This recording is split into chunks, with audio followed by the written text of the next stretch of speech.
Good evening, everybody. Thank you for joining us, and welcome to Game Night in the Region on the Region Sports Network, streaming worldwide on the internet at facebook.com/Region Sports, RSN, YouTube, and regionsports.com, along with the IHSAA TV.com. We come to you tonight from beautiful Valparaiso High School as the Region Sports Network presents our 9th-ranked Andrean 59ers taking on the 4th-ranked Valparaiso Vikings.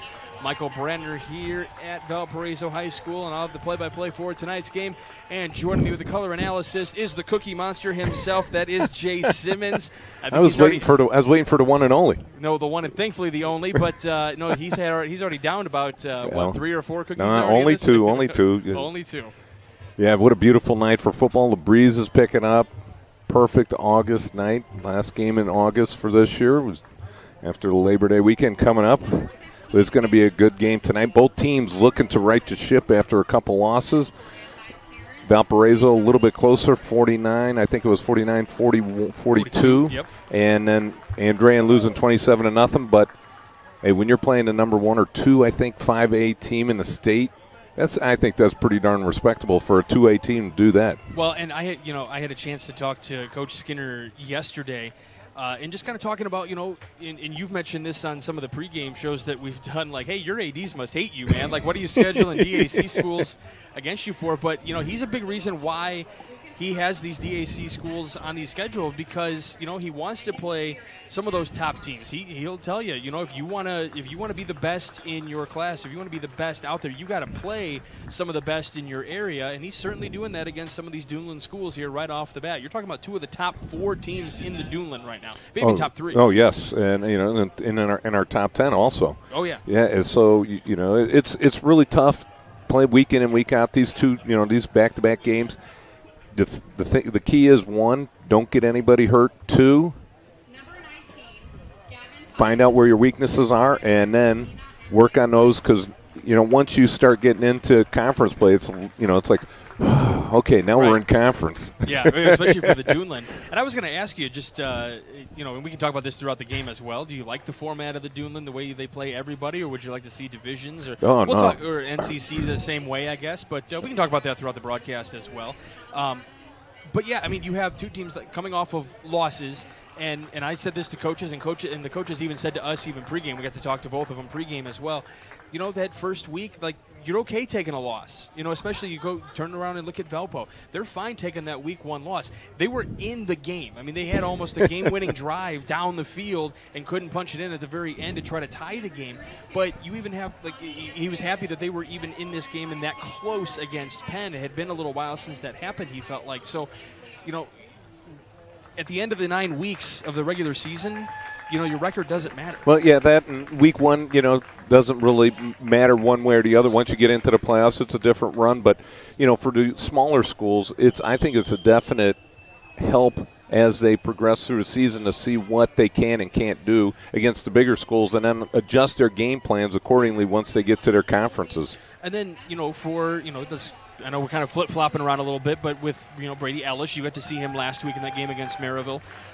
Trying to stay composed and, keeping himself together in that pocket presence and everything like that. But starting as a junior and getting a chance to, learn on his feet, basically being thrown right into the fire. Well, let's put it this way. Learning on the run is what he did last week because Maryville defense and their defensive linemen were in his face quite a bit of the night. But, he was a roller coaster throughout the game. Brady Ellis had some shaky moments in the first quarter. All of a sudden it seemed like he got through that shakiness in the second quarter, came back and did real well. In the third quarter did real well. Then all of a sudden in the fourth quarter that shakiness came back a little bit. So I think he's learning on the run for himself because he did have a very good second and third quarter. First quarter, fourth quarter were a little bit shaky, but other than that he did. For his first game out there against that type of defense, he did a good job. That also sounds just like a Jay Simmons broadcast on the Region Sports Network as well. He's good he's shaky in the first, second and third, phenomenal, and then the fourth quarter he's packing the bags. All right, we are going to step aside for just a moment. We are getting you set for Andrean and Valparaiso. Should be a good one here from Valparaiso High School. You are watching Game Night on the Region Sports Network, the only game in town.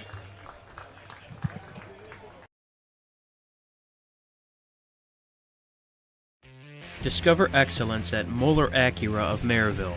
Whether you're seeking the thrill of a new Acura or the reliability of a certified pre-owned, we have the perfect vehicle waiting for you. At Moeller Acura, our knowledgeable team is here to provide you with the first-class experience, from your first test drive to every service appointment. Experience luxury, performance, and unparalleled service at Moeller Acura of Maryville, where your journey begins. Visit us today or explore our inventory online at MoellerAcuraofMaryville.com. Value Flooring in Valparaiso is a family-owned business with over 20-plus years in the industry. Located at 708 Silhavy Road, Value Flooring is open Monday through Saturday, offering a wide selection of flooring options and installation. With knowledge and experience, Value Flooring can also assist customers on a personal level by coordinating colors and by selecting the right products for their lifestyles. The number to call is 548-2705, and the website is valueflooringonline.com.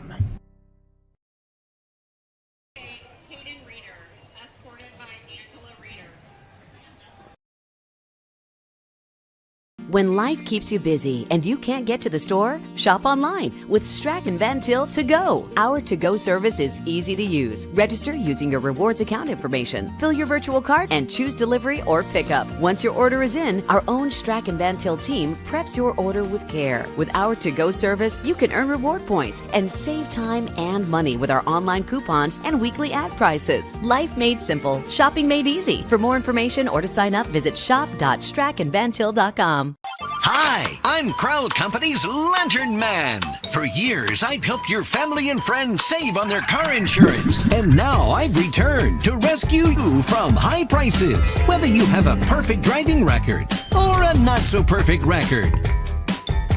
Follow me to the Crowell Agency for immediate and affordable coverage. I'm your insurance superhero.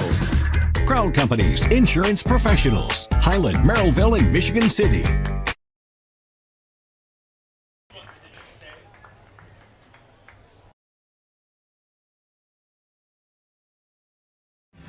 Thinking about what to do after high school? Consider a career with Boilermakers Local 374. As a Boilermaker apprentice, you'll earn while you learn. We offer excellent wages and benefits, and as part of our no-cost hands-on apprenticeship program, you'll learn from the best in state-of-the-art training centers and on the job. Become a union Boilermaker and get on your way to a great career. Find out more, visit www.local374.org or call 219-845-1000. Old Man Winter is just around the corner, and that means temperatures will soon begin to drop. And a region winter is not the time to be left out in the cold. The professionals at Economy Electric Heating and Cooling can tune up that old furnace or install a new unit that can last for years. Your family deserves to stay comfortable this winter, and with 24/7 emergency service, comfort is just a phone call away. Economy Electric Heating and Cooling, 219-923-4441. Or for more info, the website is forajobdoneright.com.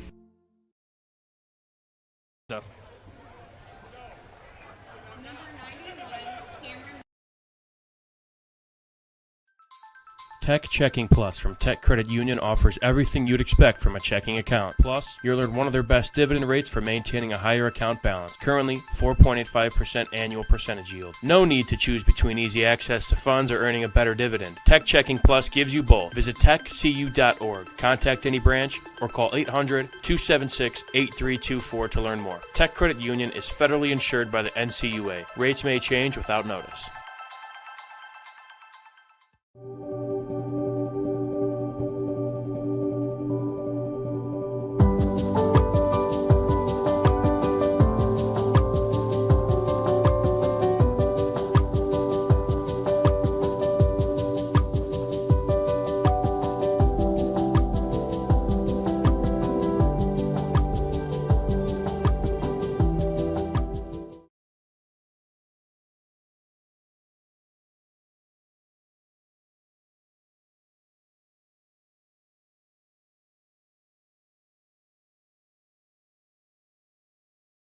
Have you checked out Centier Bank's student checking account? This no-fee checking account is perfect for students and teens ages 14 to 24 and comes with all the features you need to succeed, such as a debit card, digital banking, and automatic deposit. Centier Bank can help you start establishing good spending habits today for your better tomorrow. For more information, visit Centier.com/student checking or visit your local branch. If you are under the age of 18, your parent or guardian must also sign on the Sentier student checking account. At the age of 25, your account will automatically convert to the Sentier checking account. You must deposit $25 to open this account. This account is not eligible for overdraft advantage. Member FDIC.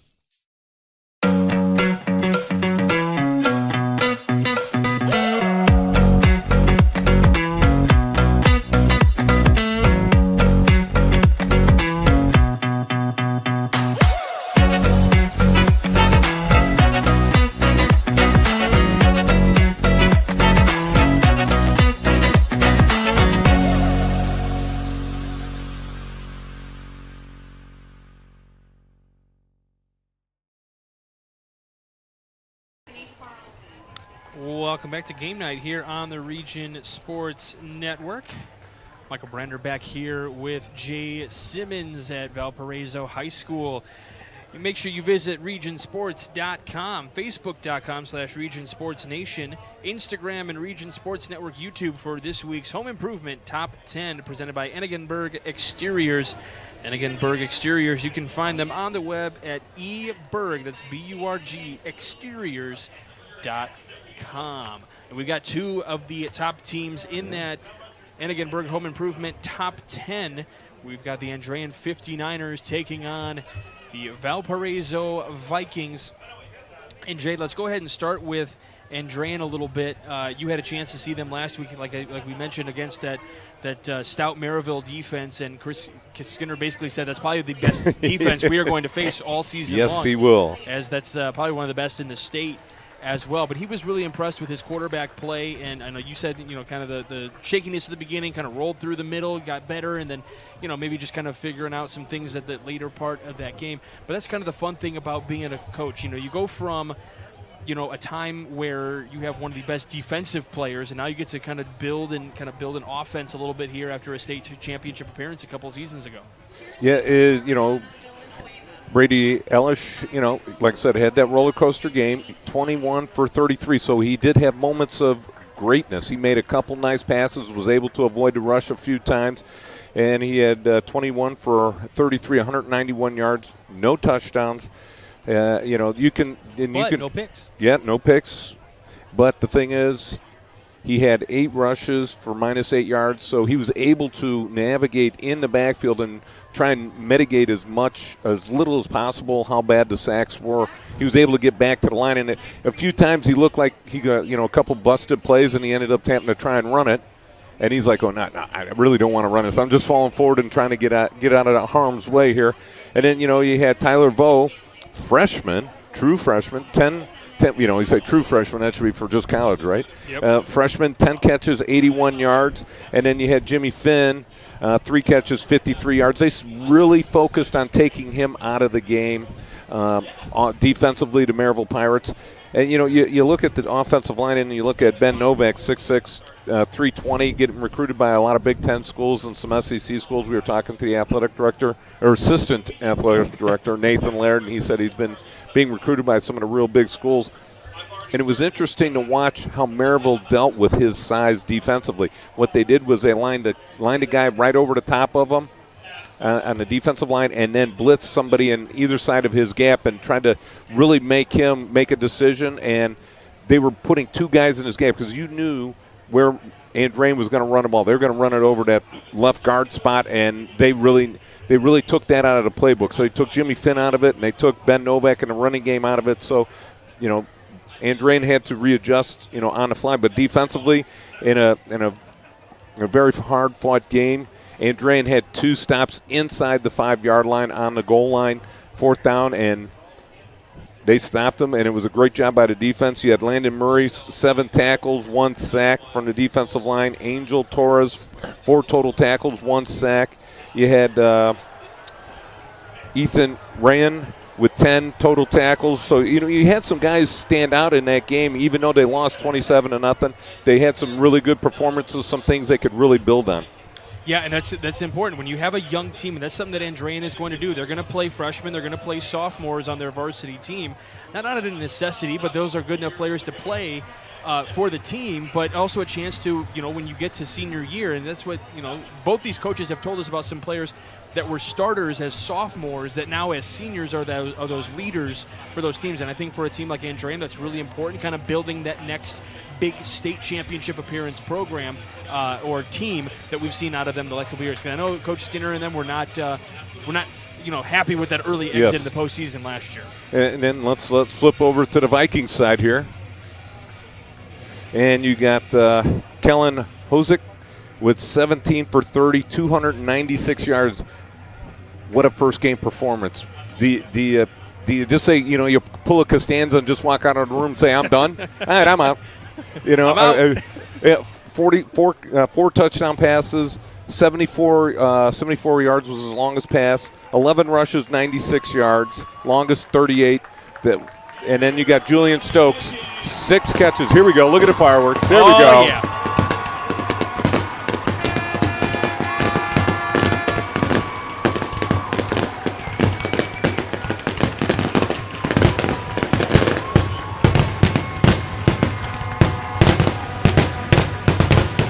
Jay, we talked, you and I talked a frequent amount about, the best atmospheres at football games around Northwest Indiana. Valpo is a very underrated one. If you don't come out to Valparaiso High School very often, you got to come out here. They do things right. They got a fun video board they'll put up there with highlights and stuff, and then they have a whole ground show that they put on. Yeah, and it gets the whole town involved. Oh, yeah. Let's talk about some more Vikings. You have Julian Stokes, 6 catches, 136 yards, 3 touchdowns. I don't know where he gets this one, though. He had 1 rush for 10 yards. Must have ran a reverse and it went for a touchdown. So, yeah, nice job right there. And then you had Thomas Berta, 20 carries, 170 yards, 1 touchdown, 1 reception, 5 yards. So he's spreading the ball around. And you got Keegan Bigley from the tight end position. Keegan Bigley, 3 catches, 28 yards. So he's spreading the ball around. And the coach, Coach Marshall really was excited about that first game and how he was able to handle the pressure and just able to step up above it. Yeah, no question. There was a lot of praise from both coaches about their teams. First time starting quarterbacks. Yeah, both quarterbacks coming in here. They are juniors for their programs, and that's kind of both these programs are coming off of state title appearances a couple seasons ago. So, coming back out here, how do you get back there? Because every coach and coaching staff wants to get back there. Yes, but those they do. kids that maybe that may have been on the freshman team or the JV team, that maybe heard about it or got to experience it a little bit, and the excitement that goes along with going down to Indianapolis, they want to be a part of that too. Well, I think one of the things Valpo's got to do this week is tighten up that defense. You can't be giving up 49 points and expect to be only 1 touchdown away from a victory like they were last week. You've got to tighten it up. You look at this roster. There's quite a few sophomores and juniors playing on the defensive side for the Vikings. So a little bit of inexperience right there for the Vikings in that first game against Penn. And it looks like Valpo is going to receive the ball. So Valpo will receive, and Andrean will kick things off. So with that, we are going to give you the Valparaiso Viking. We got to play. We're going to take a step aside real quick, and we'll come back in just a moment. You are watching Game Night here on the Region Sports Network, the only game in town.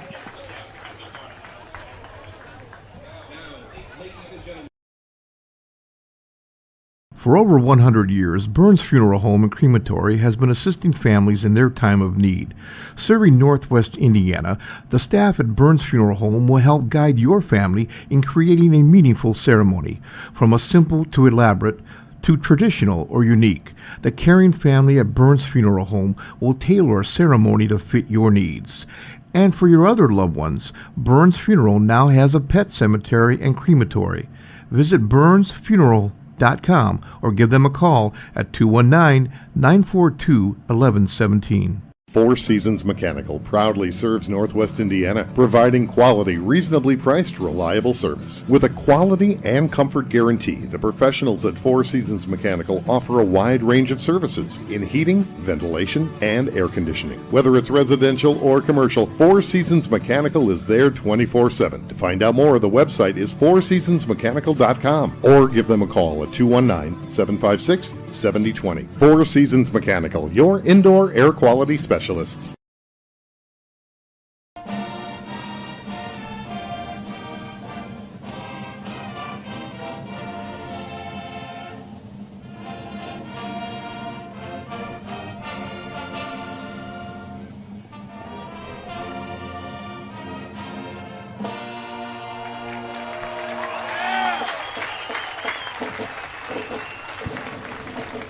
Welcome back to Game Night here on the Region Sports Network, getting you fired up for a little high school football. Week number 2 of the season as we kick things off between the Andrean 59ers and the Valparaiso Vikings. Our Friday night forecast is brought to you by our friends at Economy Electric Heating and Cooling. Tonight's forecast, a very comfortable 79 degrees, partly cloudy skies up ahead. The sun is setting behind the tree line just in front of us. It is a glorious night for football. It is. You know, I feel like the last couple of years we've started off with some scorchers where it's been like 110, it feels like. And now we're getting some real like fall, early on season weather here. I like it. It's good stuff. It's a little warm during the day, but boy, it's been cooling off nicely at night. Well, and then when Zaxanelli got here at like 2 in the afternoon, it felt like he got here early. I hadn't even left my house yet, and he said it was like 300 degrees here in the press box. But then the windows opened, and everything was good. Yeah, we got a nice little breeze coming out from behind us, going right to left on your video screen. So that is your Game Night forecast brought to you by our friends at Economy Electric Heating and Cooling, keeping you cool in the summer and cozy in the winter. And this is a Quintel kickoff. This kickoff and all kickoffs are presented by Quintel Incorporated, specializing in the reconditioning, repairing, remanufacturing of heat exchangers. Our officials tonight: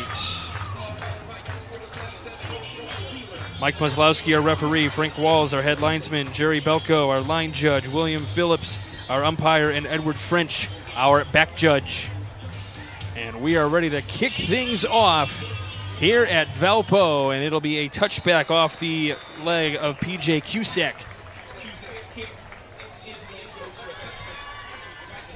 Well, let's see if the Viking offense will come out revved up like they were in week 1. So it'll be the Vikings to start things up here with the ball, and they'll have it on their own 20. So we'll take a look at the starting lineup. In at quarterback, Kellen Hozick. And then your receiving core, Julian Stokes, Damari Gordon, Jordan Sagan, along with the running back, Thomas Berta. Your offensive line. We also have the tight end, Keegan Bagley, as well here, as we're about to snap the first one here. First one is a handoff to Berta, who runs up the middle for just a couple of yards. Nothing to do there. So Berta will get the first carry. Ball on the... Hey, you left out the most important guys. I was getting there, and then we started things up. But it's a 2-yard gain. 2-yard gain for Berta, so he's got 2 yards. I'll get to them in just a moment. I know the offensive line's important. It's the quarterback's best friends. Yes, it is. 5 of them. So Berta just to the left of Hozick. Hard count here. Snap. Gives to Berta. Gets more yardage here. He runs ahead. He's breaking tackles left and right. It gets out across the 30. And that'll be enough for a first down. So that's a Four Seasons Mechanical first down as well. So we go up to the 31-yard line. So that's an 8-yard pickup for Berta. Yeah, nice job. Berta dragged the Andrean player for about 5 or 6 yards, and one of his buddies, of Andrean's buddies, had to come over and knock him down.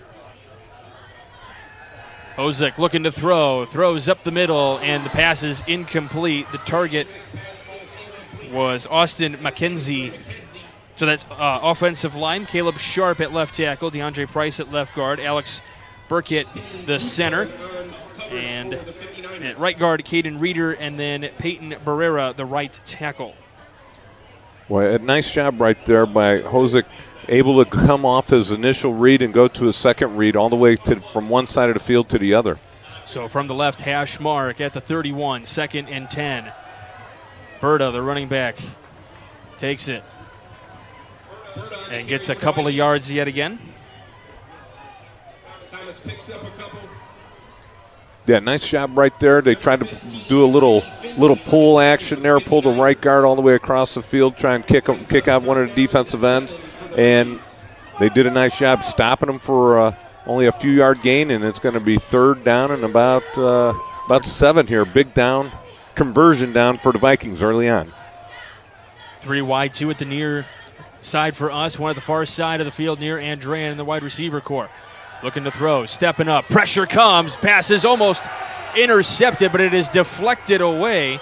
It was the defense coming in big time. Jimmy Finley, as we've mentioned a couple of times already, coming in with the defensive block. Yeah, and then Charlie Sollers comes in and cleans up the play, knocks the receiver down just to make sure he didn't catch the ball. Good defense right there by Andrean. It looked like Hosick, the quarterback for Valpo, had a receiver open right away, but he held onto the ball just a little bit too long. So Drayden Wilcox on to punt the ball.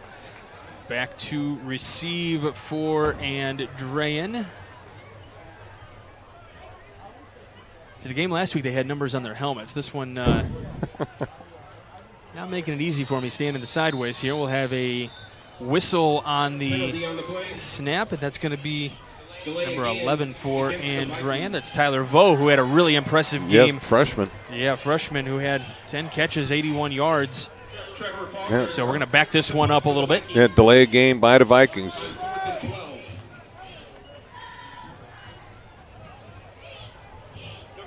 That's usually what happens once we try to kick off the game here on the Region Sports Network. Jay calls a delay a game penalty right off the bat. High snap. Has to avoid the punt here, so Vo will take this at the 41. He'll try to run ahead out across the 45 before he gets wrapped up at the 45. Jimmy Finley ran right by the punter and didn't stop and force the punter to pull the ball in. He just took a sidestep and punted it away. So huge mistake for the 59ers on special teams right there. Ethan Poisel was in on that tackle, but we do have a flag down.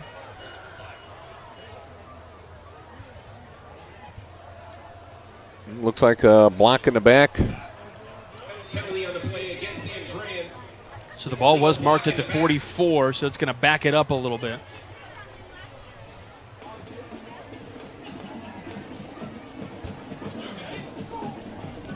So we'll take a look at the starting lineup for the Andrean 59ers. In at quarterback is Brady Elish. The tailback is Ellis Dumas. And then Tyler Vo, the receivers, along with Jaden Holmes and Jimmy Finley, along with Ethan Reyna. Your offensive line, John Lemire, Ben Novak, Miguel Rivera, Cam Rosemanitz, and then Anton Perlick. So the ball now marked for Andrean at the 34 to start things up. High snap. Fake throw, the give to the running back, Dumas, who is probably going to get a yard, maybe 2, with forward progress. Yep, pickup of 2 on the play, just a simple dive play off the right side. Maybe staying away from Ben Novak again. Teams seem to be sliding their defenses over the big left guard, 6'6", 320.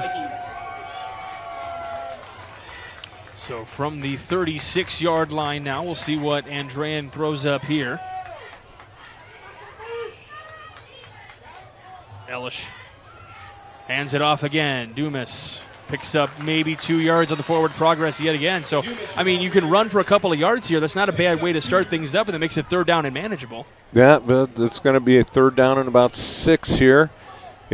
But the thing is, you're becoming predictable offensively. I always thought of throwing on first and second down, and then maybe coming back and running on third down just to mix it up a little bit. I get it; it's the opening drive. You don't want any big mistakes. You want a big turnover in your end of the field. But take advantage of it while you can out here for the Andrean 59ers. 3 wide receiver set, 2 to the near side, 1 to the far side. Looking to throws to the near side. Pass is caught at the 45-yard line, but the ball is loose. And they're going to call it incomplete. Yeah, they call it incomplete. The pass was in the hand of Jaden Holmes, but couldn't keep it in his hands to complete the catch. Yeah. Jaden's got to secure that ball and man up because he knows he's going to be getting hit right there. Ran a little stop route. And as the outside receiver, the inside receiver ran a post corner over the top of him, tried to clear out that zone. Good throw by Brady Ellis right on the spot. So when you're looking at moments like that, though, Jay, you're thinking to yourself, okay, at least starting to build things up a little bit. He made the completion, and in his head, he's going to say, okay, I made the completion. just couldn't hold on to it. As that ball bounces inside the 30 and will roll out of bounds, we'll officially see where the... Looks like about the 21-yard line. We'll see where they officially mark it, and it's inside. But do you see what I'm saying? Because I feel like that pass was there. It was catchable. Right. Just couldn't hold on to it. So in the psyche of a quarterback, do you think that's positive or negative? Yeah, it's positive for sure. And the one thing that really helped Elish on that was that he didn't have anybody in his face. He didn't have a rush in his face. So the offensive line did a nice job. They're going to mark it out at, it looks like, about the 15-yard line. So we will start it up at looks like officially the 14. All right. I'm just going with what's on the board. Yep, I agree with you. Not that I don't trust you. Got to put my binoculars on. You can put that cookie down as well. Here's a handoff to Berta yet again, who jets ahead. Up the middle, gets near the 20-yard line. It'll be about the 19, so pickup of 5 on the play.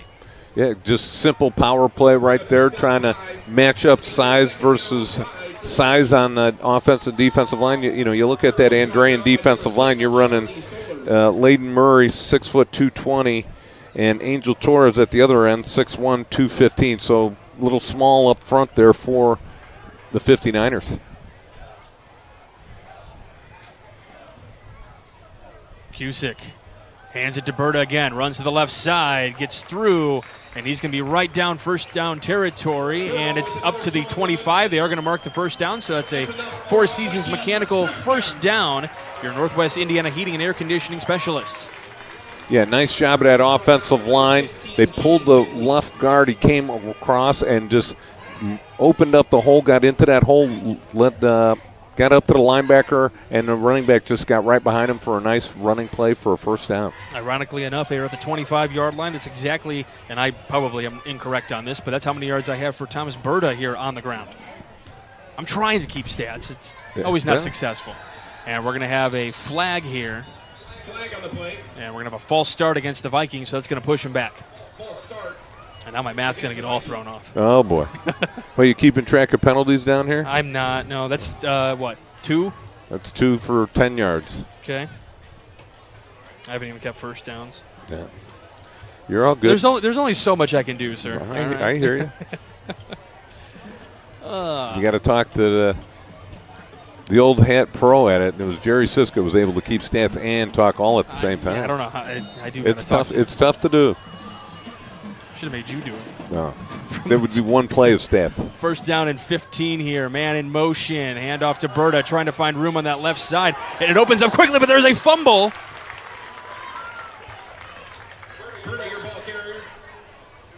Did that get loose? I thought it got loose. Did that get loose, Jay? It looked like it did, and then it's quickly recovered by Berta. Okay, so he picked it right back up. So it goes back to the.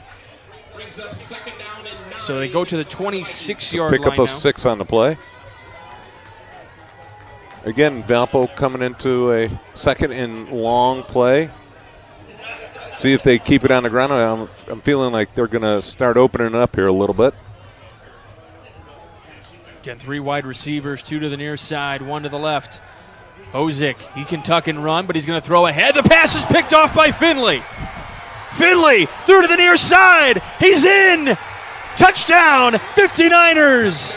Wow, what a nice play. Finley just floated into the middle of the field, and Ozick threw an ill-advised across his body pass, and Finley was just standing right there, read the quarterback's eyes. There was somebody over the top of him as a Viking wide receiver down the field that was slightly open, but he thought he could feather it over the linebacker, Finley. And Finley, what a great catch, fully extended out, made the catch, and took it in for the end zone. And just like that, that is the first touchdown of the season for the 59ers. And it comes on a defensive score. I didn't get the exact looked like about the 35-yard line is where he caught it. And you see Hozick drops back, throws it, it catches at the 40-yard line, and Finley just darts to the outside, returns it untouched all the way to the end zone. What a great job. Great vision by Finley. Jackson, the long snapper, and then Elish, the holder for P.J. Cusick, who kicks that one up. His first PAT of the year is successful, and it is 7-0 in favor of the 59ers. We'll step aside. You're watching Game Night here on the Region Sports Network, the only game in town.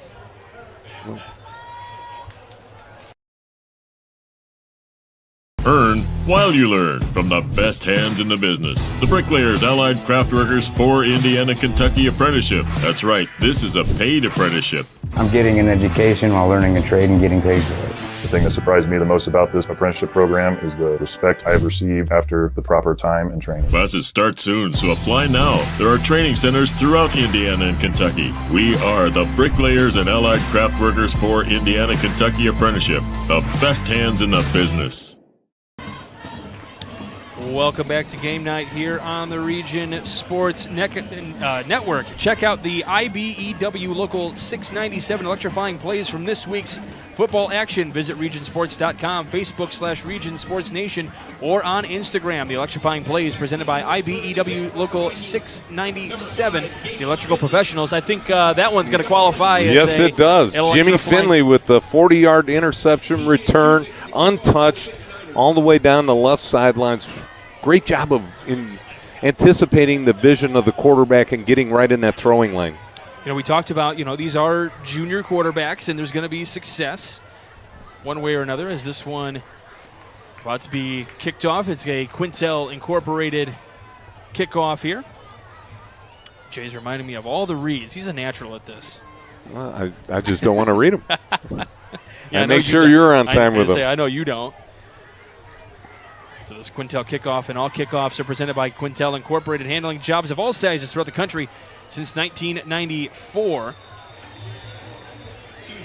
So it'll be another touchback for the Vikings to start things up, and we'll see either runs a little bit more, the running play a little bit more again, and then we'll see if Hosick can come back to, or would you as a coach start with Hosick throwing the ball right off the bat, get his mind back on in making completions? I'd run the ball one play, then let him get the shakes out of it. Let him, he's got to be like a baseball pitcher. You give up a home run, you come back to the next batter, you got to start throwing strikes. So give him one play to get the shakes out of it, and then come back in here and start throwing.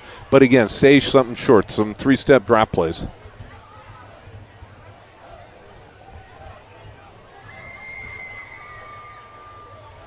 So 1st and 10 from the 20-yard line, following the pick six for Jimmy Finley.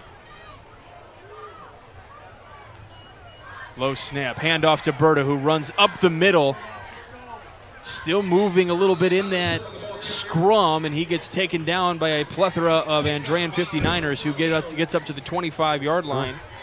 5 yards on the play. I've got 36 yards for Berta. That's unofficial. That's with me taking my shoes off to count as well. Yeah, number 33, Vinny Zuspa. Is that close? Zuspan. Yep. Zuspan made a nice tackle right there along with the rest of his buddies.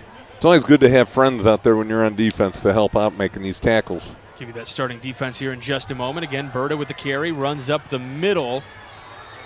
And he's going to get stopped right back at the line of scrimmage there. He may be going to pick up a yard. They mark it at the 26. They have it right on the 25, so no gain on the play. Yeah, big stop right there for the 59ers. Now puts them in 3rd and manageable, 3rd and 4, 3rd and 5 right here. They have 3rd and 4 on the board, so could have put a pickup of 1 on the play for Berta. He seems to be the go-to guy here for the Vikings early on. Now you're noticing right off the bat he's running mostly up the middle. When do you start, trying to turn him to the edges? That's a good question. And we'll have a penalty, and I think another delay of a game. So no more delays. Legal procedure on the offense. Mark it down. I got it right here. I think every official threw their flag on that one. Hey, well, they don't want to be left out, man. They don't want to be the only one holding their flag in their pocket. That's it. Last one to throw their flags are Rotten Egg. All right, now it's 3rd and 9. Now it's going to be a throwing down. I think Hosick has got to do not improvise like he did on that one play. Scramble, then try to throw it. Just stay within your reads. Hosick rolling to his right, looking downfield, has time, throws, it's wobbly, it's almost picked off again. The intended target out there was Jordan Saigon. So Saigon can't come up with it, and he got hit hard pretty much right at the point of trying to catch that one.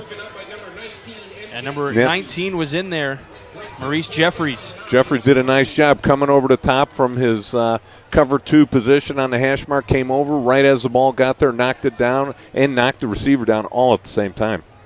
So 0 for 3 to start the game for Hozick. He was 17 of 30 in last week's game against Penn. So Vo is back to return. Wilcox on to punt. And this will get picked up right around that 40-yard line. He's going to run here. And he's going to be out across midfield, and it'll be already into 59er territory to start things up. Yeah, Andrean starting with great field position. Let's see if they can get some pressure on Valparaiso and go up 2 scores here. It's going to be interesting to see. And we're going to have a little injury delay as there is a injured Viking on the field. Don't forget, we're going to step aside for just a moment. You are watching Game Night here on the Region Sports Network, the only game in town.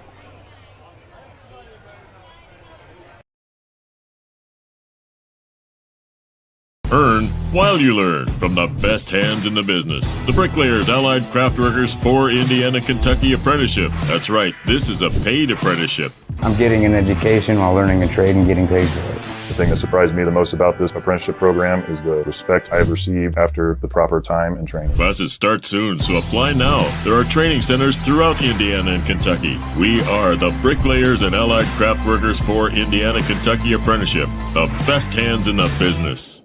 Flip the switch, a light turns on. Press the button, machines and instruments come to life. Touch the screen, communicate with the world. Simple tasks, guaranteed results, every second of every day. That's the power of power. And that's the power brought to you by the NECA contractors and electrical workers of Local 531.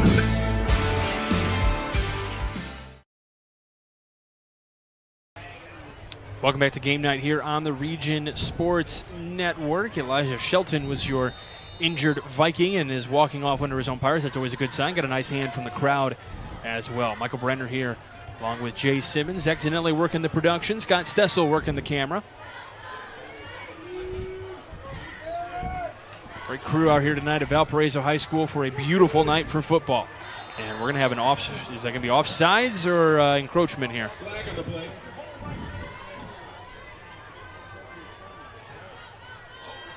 Offsides. Offsides against the defense. So it's another penalty against the Vikings. I believe that's about 4 or 5 now for the Vikings total. Valparaiso just getting a few small penalties, but still looking like they're out of sorts after last week. It seems like they got the week 1 jitters going on out here. And this is exactly what Coach Marshall was saying that they need to limit when we met with him pregame. You know, he talked about a face mask penalty that kind of hurt them in week 1, and now just kind of these unforced errors. So that's going to start the ball at the 43 now for Andrean, and running ahead. They're running back. Number 9. That is Brady Stovall, the running back there. He was brought down by number 34, Nick Fry. Yeah, picked up about 8 yards on the play. Andrean, first down. So they say first down, so that's going to be 10 yards. Now, don't forget they had the penalty on first down. Right, but they had it marked at the 43.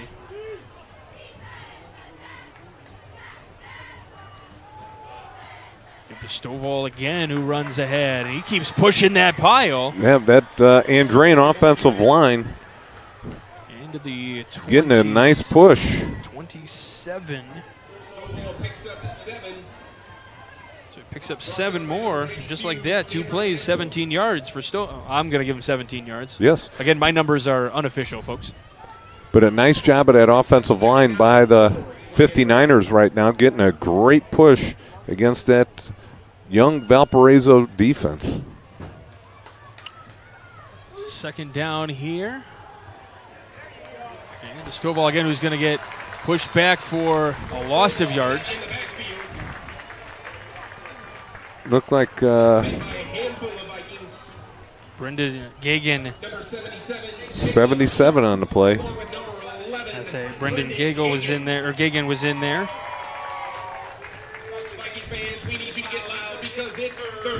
Yeah, big conversion down here for Andrean. 3rd down and about 5 yards.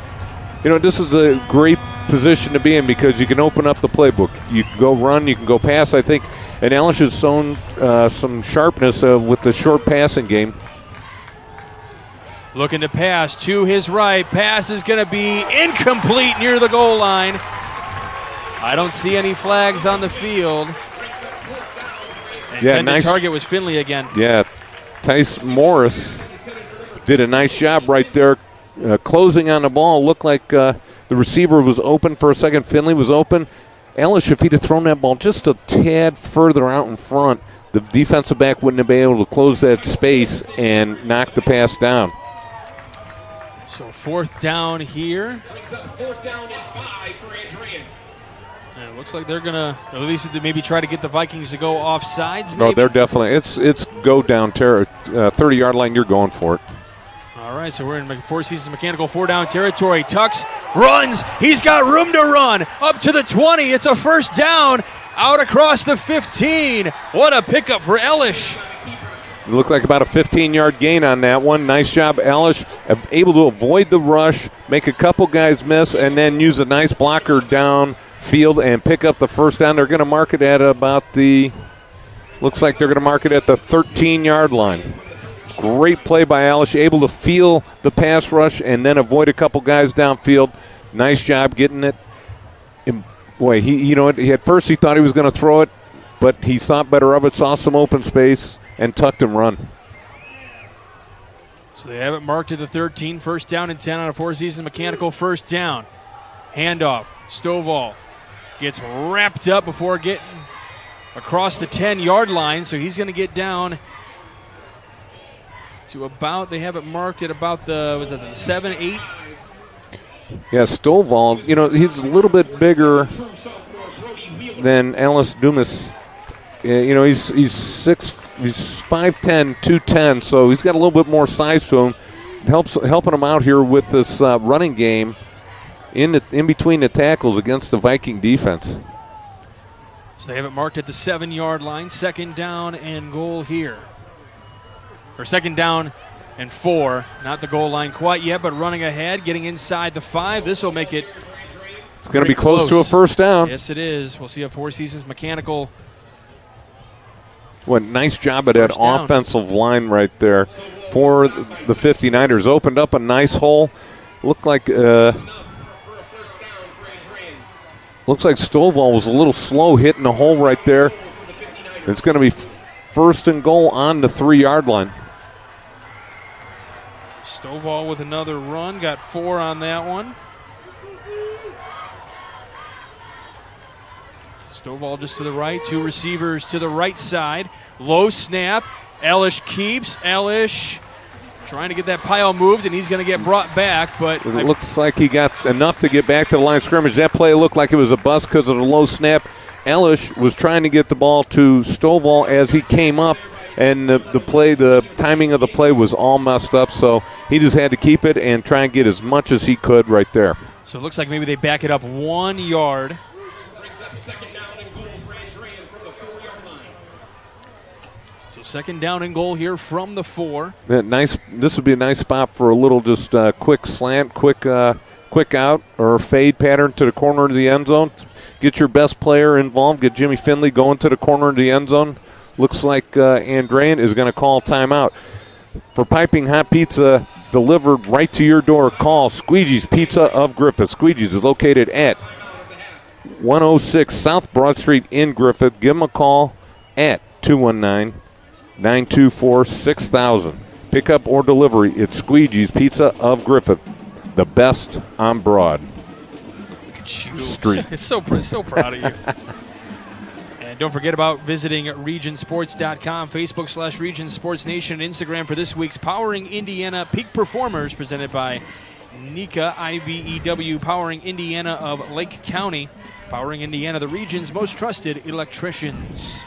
And And then, Jay, we got awards we're going to hand out at the end of this one as well. I know those are always your favorite. You got the Crowd Company's Lantern Man Superhero of the Game. They have offices open 9 to 7 Monday through Friday and Saturdays till 2 in Highland, Maryville, and Michigan City. We've also got the Boilermakers Local 374 Blue Collar Player of the Game.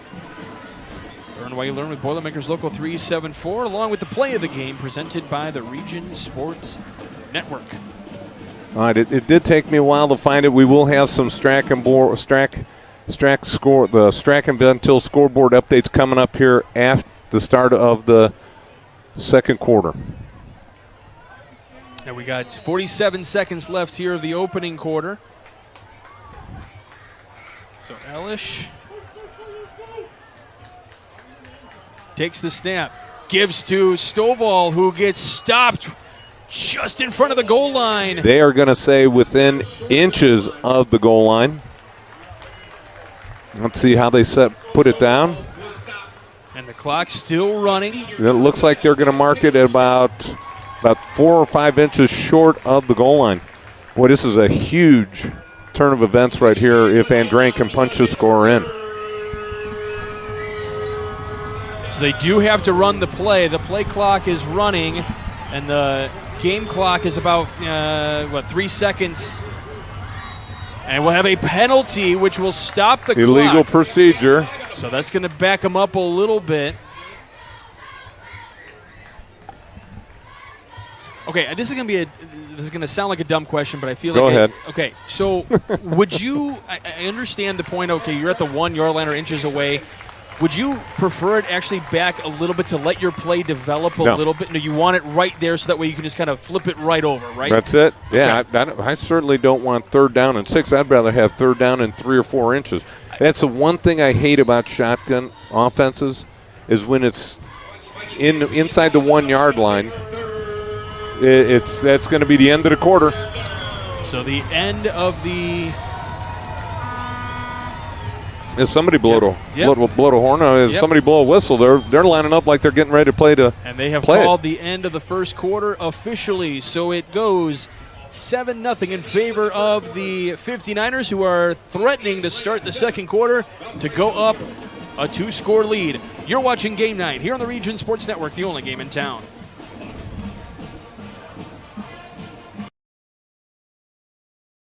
Credit Union One, the official banking partner of Notre Dame Athletics, wants to reward you for everyday banking. CU1's high-yield checking offers the opportunity to earn up to 5.25% APY when you make qualifying transactions each month. No monthly fees and no minimum or opening balance required. Plus, you'll be able to bank anytime and anywhere with 24/7 digital and mobile banking. Start making more of your money with Credit Union One. Open an account at cu1.com/high-yield checking. We love home internet from T-Mobile. Now Mesh boosts Wi-Fi all over your home. Take a class in your attic. That dead spot is gone. Stream ballet in your man cave. Learn to paint on your lawn. It's glorious. And now on the road you can take T-Mobile Wi-Fi with you. Hey, stay connected and watch what you'll do.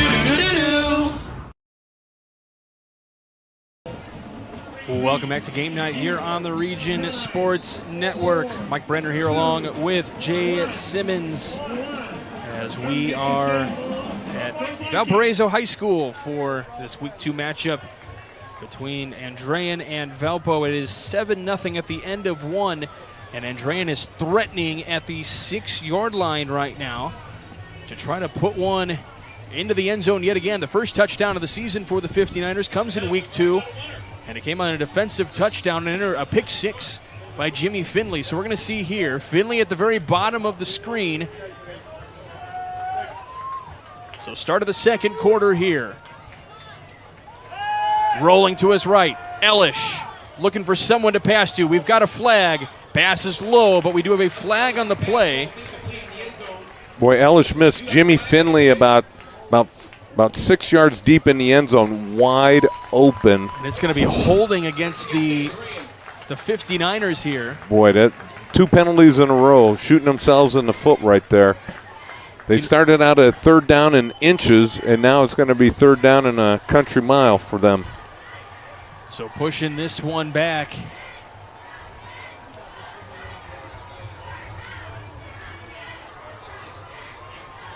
Connecting the first half and the second half of tonight's game, it's the Hose Connections halftime report presented by Hose Connections. They are proven under pressure. Oh, boy. You missed it. I know you did. Yes, I did. So pushed back to the 16-yard line.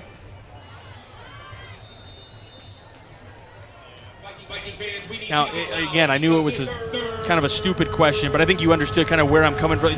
Let things develop a little bit more, give yourself a little more time to maybe break away. And when things are so bunched up like that, it can make it a little bit hard unless you are running the ball. You can kind of just push your way through. But if you're looking for a pass play, letting guys run out a little bit and getting their separation from their defender. Snap, looking to the left side, far side of the field, passes. Is it caught? It is caught. It is caught. Good. He came on the down far side inbounds. of the field. Jimmy Finley. It is Finley. Another touchdown. Boy. All he needs is a special teams touchdown, and he's golden. Got a pick six, a pass reception for a touchdown. And now a 15-yard touchdown. First completion for Elish of the day. Jimmy Finley, 14. Soon to be 14, hopefully. No, he's and 12. Valparaiso. 12. We give it to him anyways. He's kicking out there too now. Cusick on for the PAT. Holder is Elish. Jackson Armstrong, the long snapper. The snap, the hold, the kick. It is up, and it appears to be good. It is, and it's a 14-0 lead for Andrean early in the second quarter. We take a timeout. You're watching Game Night here on the Region Sports Network, the only game in town.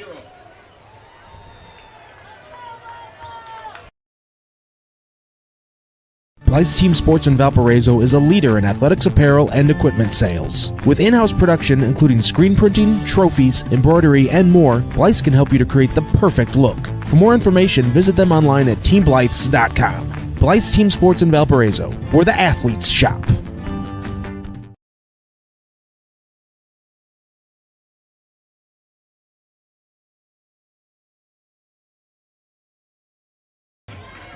Welcome back to Game Night here on the Region Sports Network. 14-0 in favor of the Andrean 59ers. Early here in the second quarter, I think if you are you're the Valparaiso Vikings, you're feeling a little stunned right now, Jay. Yes, you are. You've been put back on your heels. Doolin Conference or not, the 59ers have come out to play.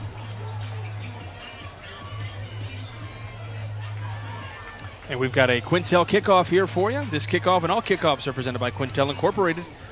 And after this kickoff, the scoreboard update is brought to you by Strachan Van Til. Strachan Van Til, your favorite Indiana-made grocery store. We'll get to some of those scores after the kickoff. I'm actually a frequent visitor of Strachan Van Til. They do those pre-made meals already for you. You can just heat them up. Oh, it's perfect.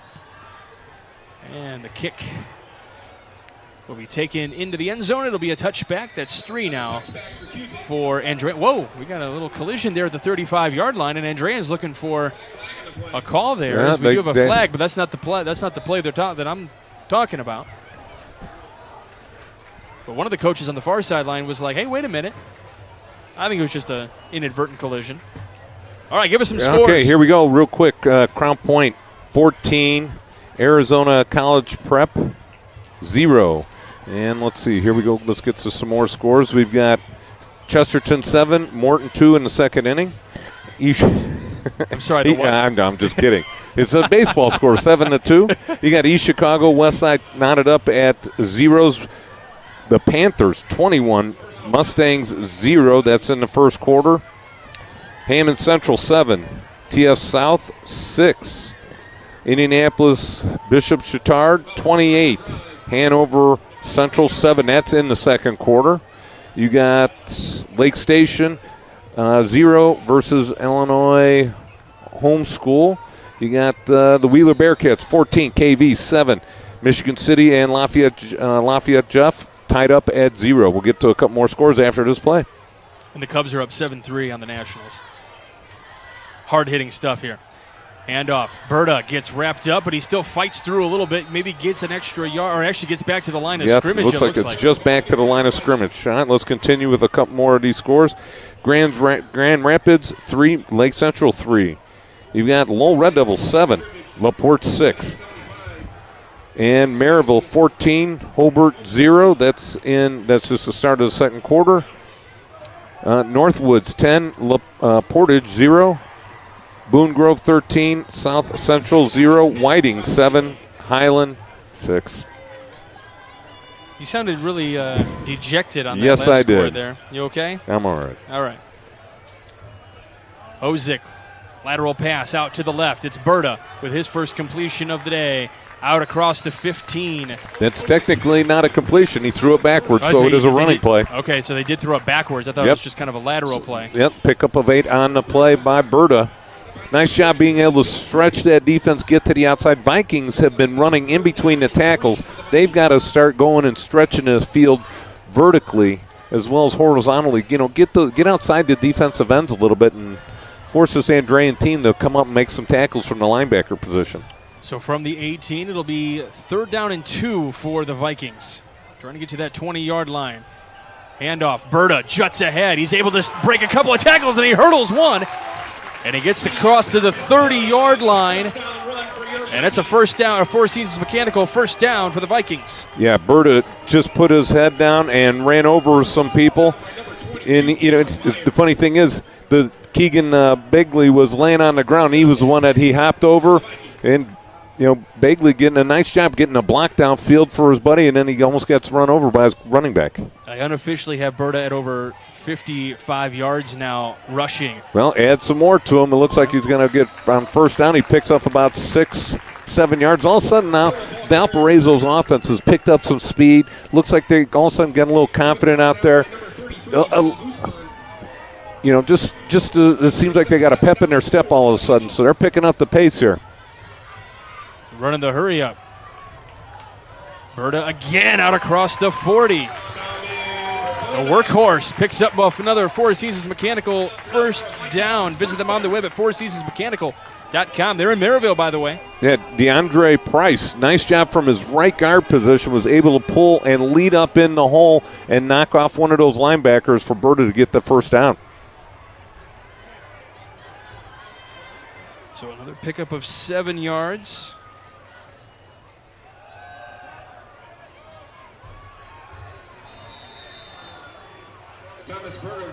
So Berta again, this time gets back to the line of scrimmage. Nice job of number Ethan Ryan, number 10 for the 59ers, was able right in there stuffing the hole from his linebacker position.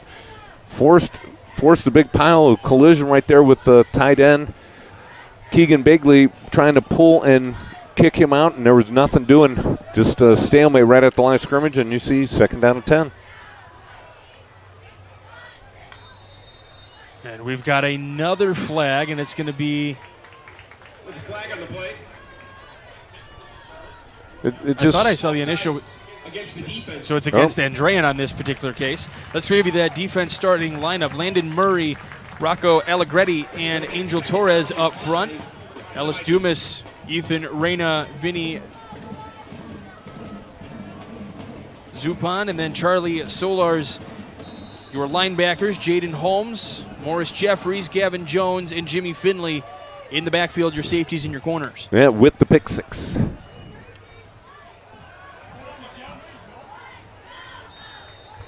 Wait.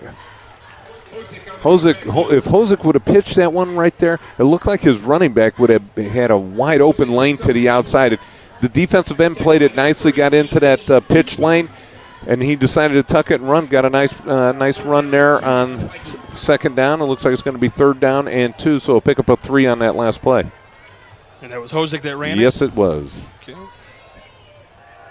So 3 yards. Okay. Berta with a nice run. Great job of that left side of that offensive line.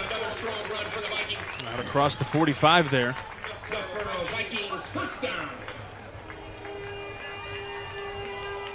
So they are up to the 45, excuse me. Yeah. So Berta with another. Number 52, DeAndre Price, and Caleb Sharp, the left tackle, 77, doing a nice job just getting a great push on that defensive line of the 59ers. I think I'm caught up on this now. All right. I'm trying, man. Welcome back. Trying. Welcome back. Trying to do math. I don't like it. So first down and 10 from the 45-yard line. Hosick steps back, looking to his right. Up the middle this time. Pass is going to be caught out across the 35-yard line. The pass number 14. That's going to be for the Valparaiso Vikings. McKenzie. Yeah, nice job right there. Austin McKenzie sort of settled down in that curl zone. He did have his tight end about 5 yards wide open. He could have just flipped him the ball, but he chose to go a little bit further down the field. Nice throw and catch right there for the first down. So first completion for Hosick. To one of his teammates. Yes, to one of his teammates. Good call, yes. Bosa with a pickup of 2 on the play. Nice job again.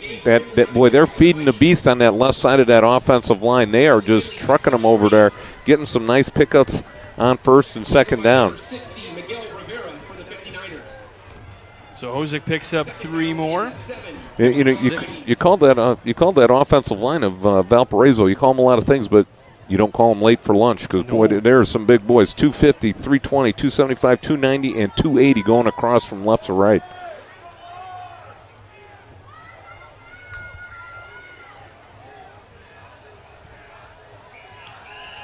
Stepping back, Hosick looking to his left. Now throws up the middle, passes. Almost intercepted. Oh, man, that was close. Yeah, he threw it to Berta. Berta tried to catch it, and as he got hit, the ball popped up in the air. One of the linebackers coming over the top to try and make that catch. Big third down play right here.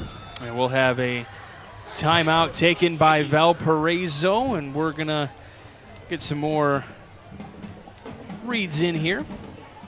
And we did talk about our award winners already. Hey, here we go.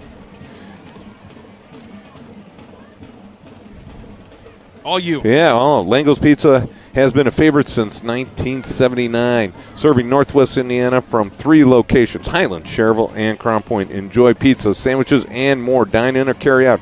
Order online at langospizza.com. Lango's, the official pizza of Region Sports Network. If you notice, folks, Jay only reads the food reads. And it makes me hungry. Well, you've already eaten about, 2 cookies? 2 cookies and a couple sandwiches that they have out here. I had to take a nap after work today. Of course you did. Yes, I did. All right, so a pivotal third down here for the Vikings, who were really kind of getting stalled on this drive a little bit, Jay. Things were moving very quickly, and now things are slowing up a little bit. That hurry-up isn't moving as quickly as it was earlier. And not as efficient. Hosick steps back. There is a flag on the play.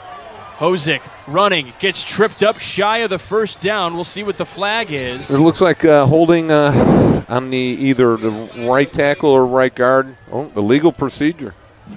So it's going to back the Vikings up here. They'll make it third down and about 13.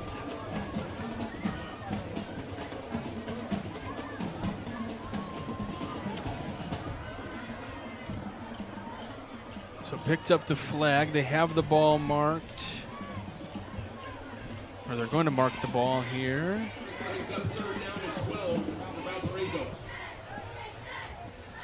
They don't have it marked. They don't have a ball down yet. Well done. Unless the one of our officials is going to be the one taking the snap. They can decline it and take 4th and 3. I would rather take. So they put it back at the 31-yard line. So, yeah, it may be declined here. So it's going to be still 3rd and 7, it looks like. So ball in the 31 No, it's going to be 4th and 7. 4th and 7, sorry. This is why they bring you along. Thank you. Another whistle. Well, see, to me, where he got tackled would be where it would be for 4th down if they decline the penalty. If they accept the penalty, it should be 3rd down and 12. So I only officiate middle school football, but well, that's what I think they're trying to get an explanation here, and I think this is why the officials are talking together. Where was the ball initially marked? But on the play, he got down to about the 28-yard line. So it would be 4th down and about 4 or 5.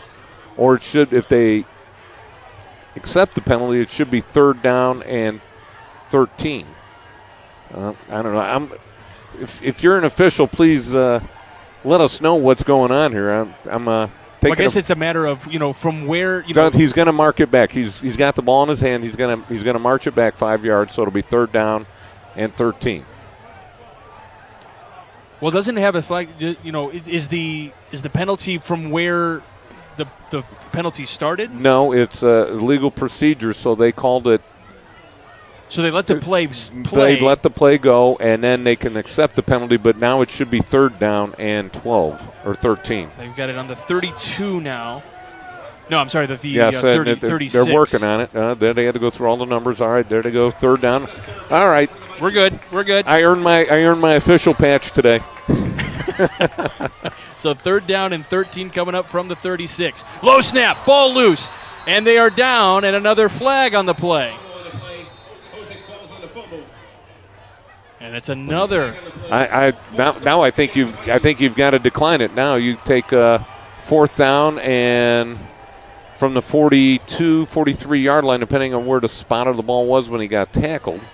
Oh, so they're unless that's a pre-snap penalty. So it's at the 41 now. So it must have been a pre-snap penalty that they called on this one.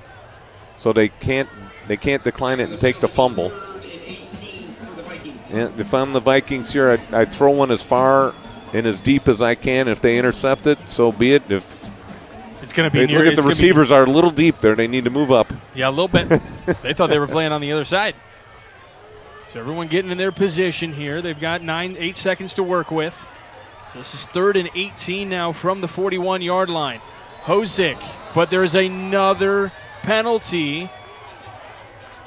And this time Andrean is trying to get Have you been keeping track of these penalties? I'm not. That's 3? That's number 4 now on this drive, on this side of the field alone. Boy, Valparaiso can't put the pieces together. Coach Marshall is going to call timeout here and get his guys right on the, Yes, he is. I think I don't want to be the fly on the wall in that huddle because he's going to be mad. We're going to step aside. We're going to let Coach Marshall utter his words. And we're going to step aside. You are watching Game Night here on the Region Sports Network, the only game in town.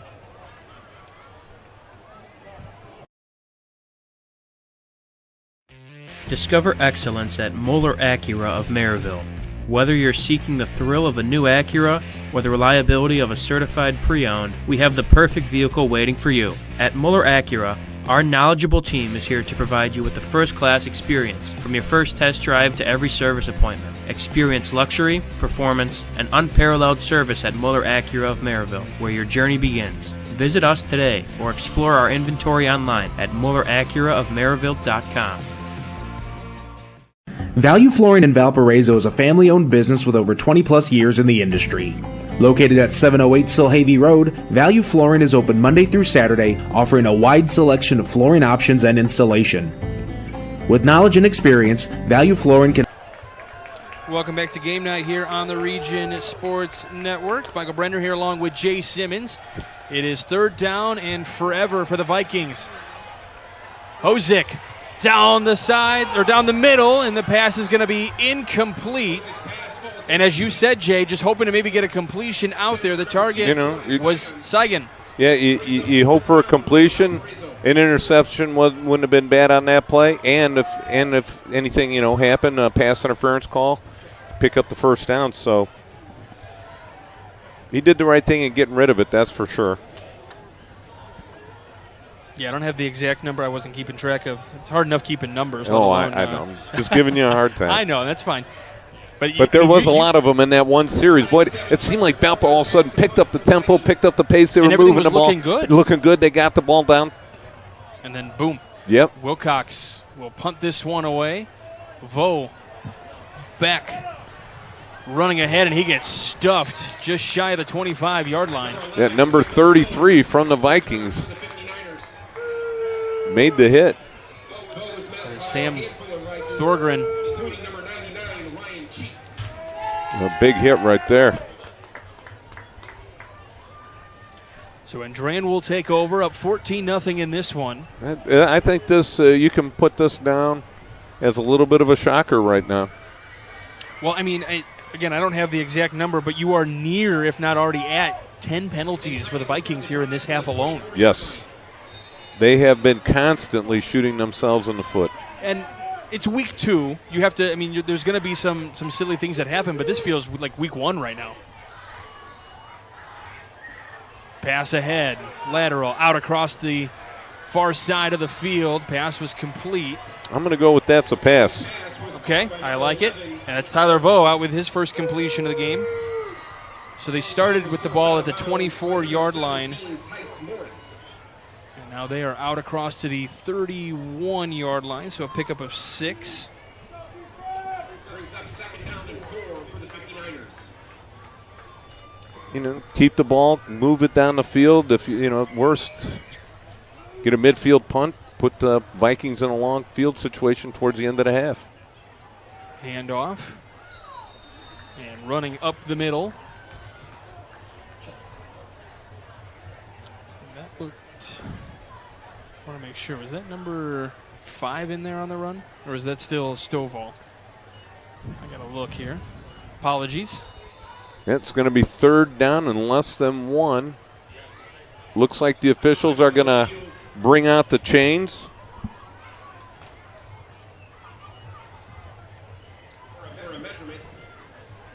And don't forget, for piping hot pizza delivered right to your door, call Squeegee's Pizza of Griffith. Squeegee's is located at 106 South Broad Street in Griffith. Give them a call at 924-6000, pickup or delivery. It's Squeegee's Pizza of Griffith. Best on Broad. Excellent. And it's going to, after the measurement, they pick up the first down. So it's going to be a Four Seasons Mechanical first down. And Stovall is heading back in. So I think it was number 5 for Andrean that did run the ball. It was Xavier McCoy.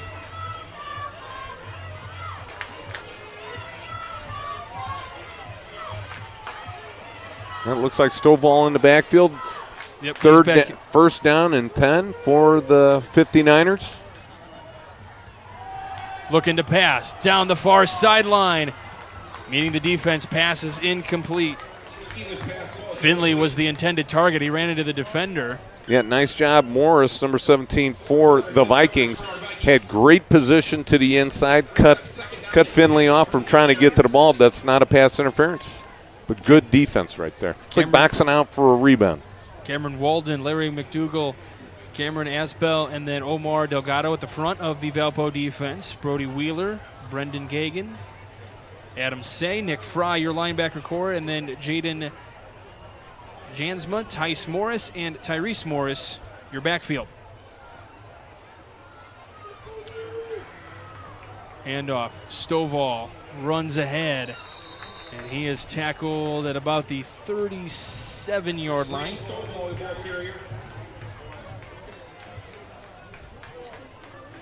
And the nice thing right here, Andrean's got the lead, and now they're starting to burn some clock. Get some, if they can get that first down here, now all of a sudden you're going to give Valparaiso a long field here. If they don't get the first down, a nice punt here, still give Valpo a long field to go. So 3rd down and 7 from the 37. Trying to get to the 44, the 59ers. Stovall just to the right of Elish. There's the snap. Throw. Far side. Pass complete. Up near midfield, and it's Finley. Finley with the nice little out route there. About 10 yards down the field. Nice little out route. Nice little pitch and catch between the quarterback and the receiver. And nice job. Elish set his feet, turned and looked, and just fired to a spot. And Finley popped in right there and made the catch. Tippy-toed on the sidelines and got the first down. So pickup of 12 on the play.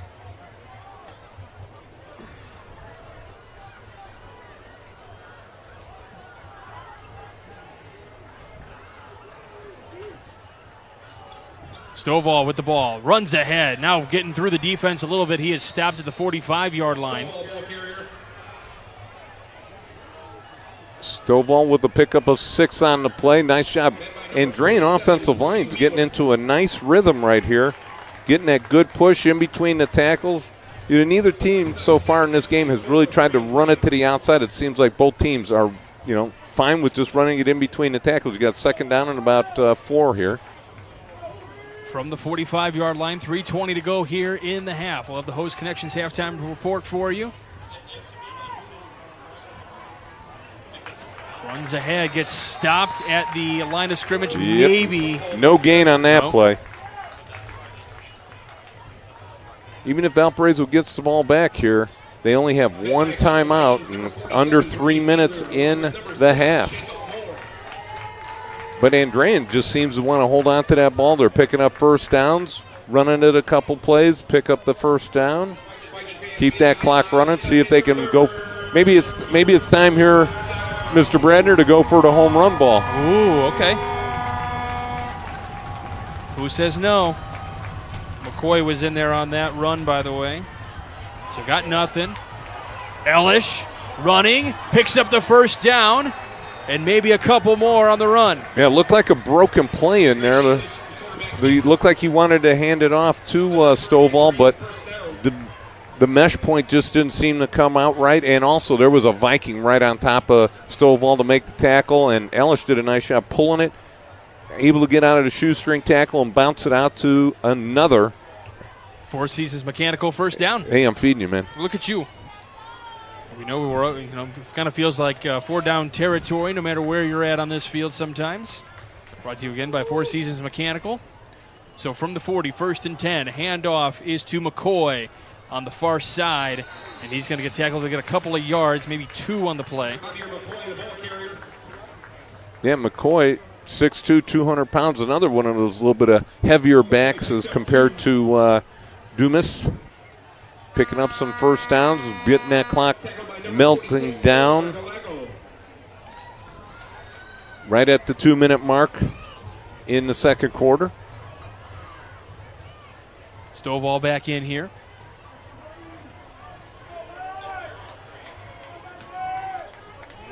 Two receivers to the near side, one to the far side.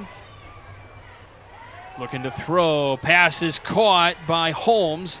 He gets out across the 35-yard line down to the 34.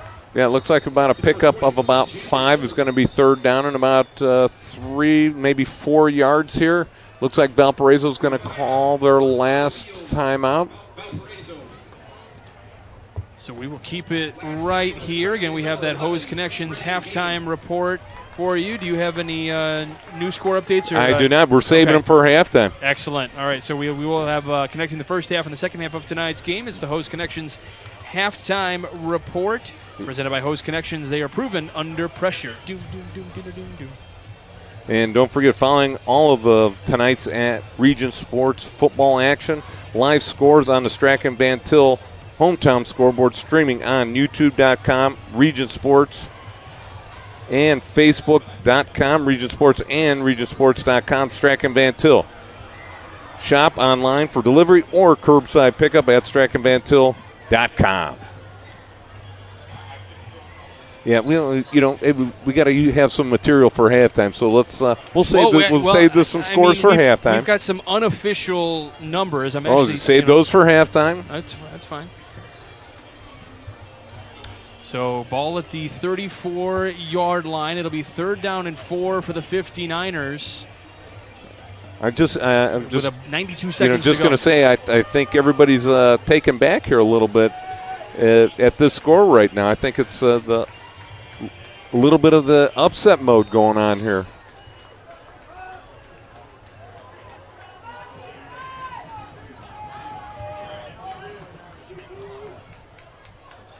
And the snap to fake the throw up the middle. Pass is caught by Finley yet again. Finley on the 3-yard line. So they mark it on the 3. Nice job. Finley did just the opposite of the previous play when they threw him the ball. He got in between the defensive back and the ball and was able to come up with the catch and then he was thrown down on the 3-yard line. What a great job getting that good position on the inside on the post pattern by Finley. You can see why he's a D1 recruit. Absolutely.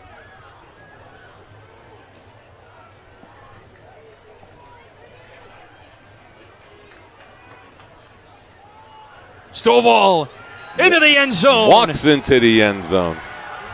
Touchdown, 59ers. They didn't score last week, and they've put up 3 here in the first half against the Valparaiso Vikings. Oh, in a bit of a stunner right now.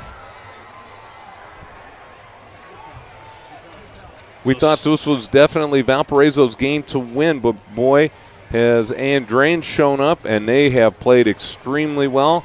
Valpo seems to be on their heels right now.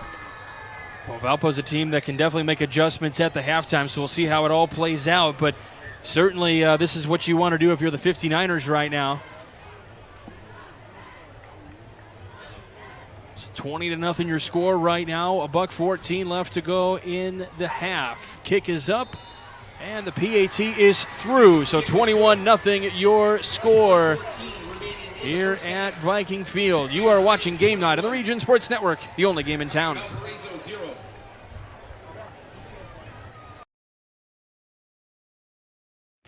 Discover excellence at Moeller Acura of Maryville. Whether you're seeking the thrill of a new Acura or the reliability of a certified pre-owned, we have the perfect vehicle waiting for you. At Moeller Acura, our knowledgeable team is here to provide you with the first-class experience, from your first test drive to every service appointment. Experience luxury, performance, and unparalleled service at Moeller Acura of Maryville, where your journey begins. Visit us today or explore our inventory online at MoellerAcuraofMaryville.com. Value Flooring in Valparaiso is a family-owned business with over 20-plus years in the industry.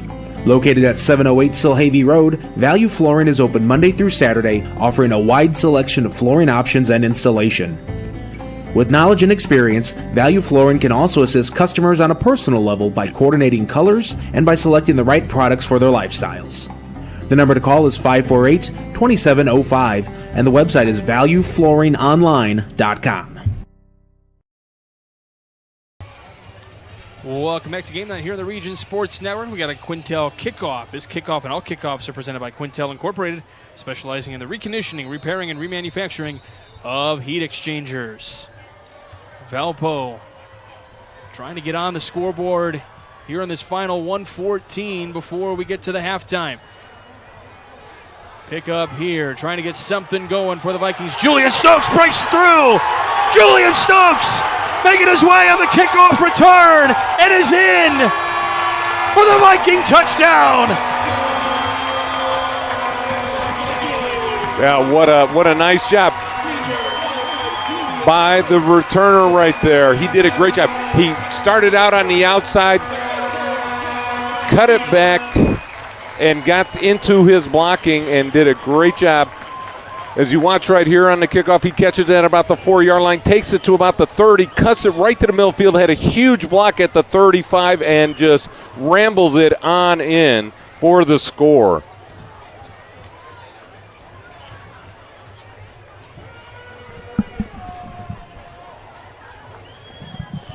That Julian Stokes on the return. Nice job bringing some life back to a lifeless sidelines. So it was going to be for Valpo. We do have a penalty down right here.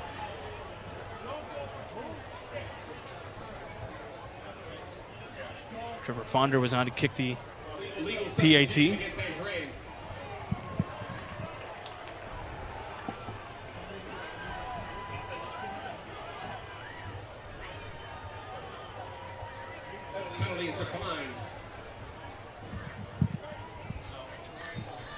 So the penalty is declined. So Faulkner is going to go back out there to kick the PAT with 61 seconds left here in this half. But you love the score as well. Another flag here. You love the score quickly just to get on the board and get some momentum. But did you really want Andrean to get the ball back right now? I mean, I don't know if they're really going to be trying to score with a minute one left. I mean, you might. Well, it depends on where they get the ball after the kickoff.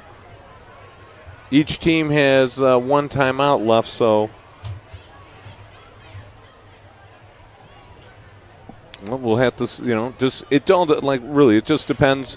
If you get the ball up to 20, do you want to go into the halftime up 21-7? I think so. You don't want to turn over something else to give Valparaiso some more momentum going into the half. So Faulkner on to kick this extra point.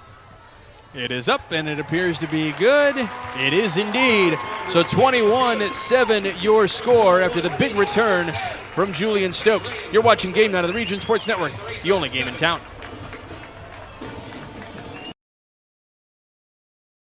When life keeps you busy and you can't get to the store, shop online with Strachan Van Til To Go. Our to-go service is easy to use. Register using your rewards account information, fill your virtual card, and choose delivery or pickup. Once your order is in, our own Strachan Van Til team preps your order with care. With our to-go service, you can earn reward points and save time and money with our online coupons and weekly ad prices. Life made simple, shopping made easy. For more information or to sign up, visit shop.strachanvantil.com. Hi, I'm Crowd Company's Lantern Man. For years, I've helped your family and friends save on their car insurance. And now I've returned to rescue you from high prices. Whether you have a perfect driving record or a not-so-perfect record. Follow me to the Crowd Agency for immediate and affordable coverage. I'm your insurance superhero. Crowd Company's insurance professionals. Highland, Merrillville, and Michigan City. Well, welcome back to Game Night here on the Region Sports Network. Kind of got a topsy-turvy one here, Jay. Yes, we do. You know what? That kickoff return brought the Valparaiso Vikings stands and the sidelines back to life. It looked like they'd been sitting on their hands for 2 quarters, and then all of a sudden, with 1 minute left before half, they come back to life. Well, we've seen one kickoff return for a touchdown. We've got a flag here. And the returner is down out across the 35. We'll see where it ends up. The returner for Andrean was Tyler Vo. So we'll see what this penalty is and where it puts the ball here with 56.5 to go in the half. That was a Quintel kickoff brought to you by Quintel Incorporated, handling jobs of all sizes throughout the country since 1994. You were teaching in 1994, right, Jay? What year? 1994? Yes. Yep. I was 3. Yeah, well, I started, let's see, this is my 34th year, so 1990, 91, somewhere around there. So just around the time I was born. Excellent. Yeah. Good to know. Yeah, I think this is definitely going to be Andrean taking a knee time because they're going to get the ball, it looks like, at the 16, 17-yard line, so. We'll wait to see what they officially mark it here. So Andrean gets it at the 17-yard line to start this one up. We've got those IBEW Local 697 electrifying plays. You might have just seen one there. Yes, put that one in the books. Book it, Dano. That's an old one right there. Visit IBEW697.org to find out how you can start a career as a union electrician. So from the 17, we'll just kind of see what Andrean wants to cook up here. Well, you know what? You come out, you run a couple draw plays. If something breaks, then you go into your hurry-up mode. Otherwise, you ran the ball 2 times, and now it's going to be halftime. It is not. It is McCoy in the backfield. Handoff to McCoy. He's got room off to the right before he gets tackled. 11-43 in on the play, so Adam Say and Brendan Gagan out there on the tackle. Yeah, and it looks like the quarterback, Brady Ellis, ran over to the sidelines to get the play. They are going to be in no hurry to run a play. Absolutely not. So 1 yard on the pickup, so it'll be 2nd down and 9 here. Just take a knee. I hate the shotgun shotgun. So much can go wrong. Hand off to McCoy. Runs into the pressure. Wants to waste a little bit more clock before he goes down. Looks like he picks up a yard again. So I've got him unofficially for 7 on the day.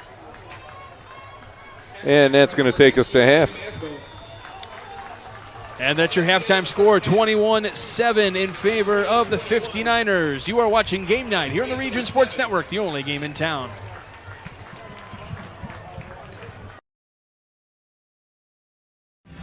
Thinking about what to do after high school? Consider a career with Boilermakers Local 374. As a Boilermaker apprentice, you'll earn while you learn. We offer excellent wages and benefits, and as part of our no-cost hands-on apprenticeship program, you'll learn from the best in state-of-the-art training centers and on the job. Become a union Boilermaker and get on your way to a great career. Find out more, visit www.local374.org or call 219-845-1000. Old Man Winter is just around the corner, and that means temperatures will soon begin to drop. And a region winter is not the time to be left out in the cold. The professionals at Economy Electric Heating and Cooling can tune up that old furnace or install a new unit that can last for years. Your family deserves to stay comfortable this winter, and with 24/7 emergency service, comfort is just a phone call away. Economy Electric Heating and Cooling, 219-923-4441. Or for more info, the website is forajobdoneright.com.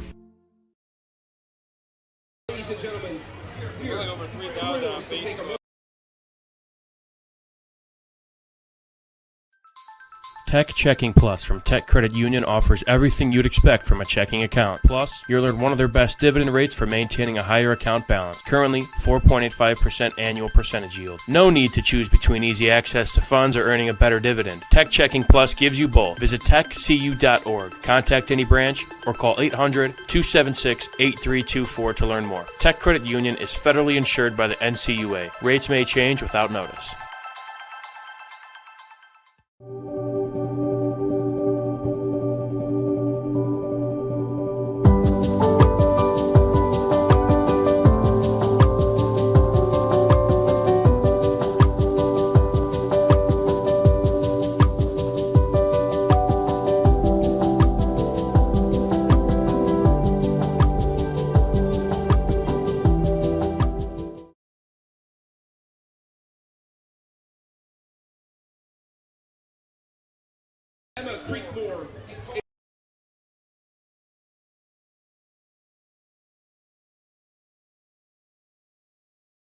Have you checked out Send to Your Bank's student checking account? This no-fee checking account is perfect for students and teens ages 14 to 24 and comes with all the features you need to succeed, such as a debit card, digital banking, and automatic deposit. Send to Your Bank can help you start establishing good spending habits today for your better tomorrow. For more information, visit sendtoyour.com/student-checking or visit your local branch. If you are under the age of 18, your parent or guardian must also sign on the Send to Your student checking account. At the age of 25, your account will automatically convert to the Send to Your checking account. You must deposit $25 to open this account. This account is not eligible for overdraft advantage. Member FDIC.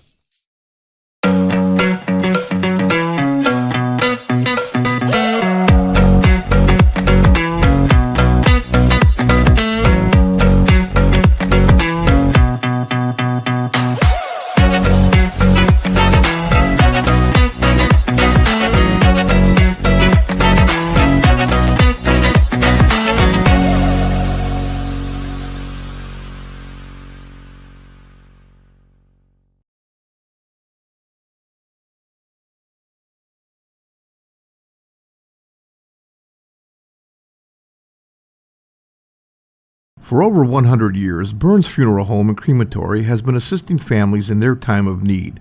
Serving Northwest Indiana, the staff at Burns Funeral Home will help guide your family in creating a meaningful ceremony. From a simple to elaborate to traditional or unique, the caring family at Burns Funeral Home will tailor a ceremony to fit your needs.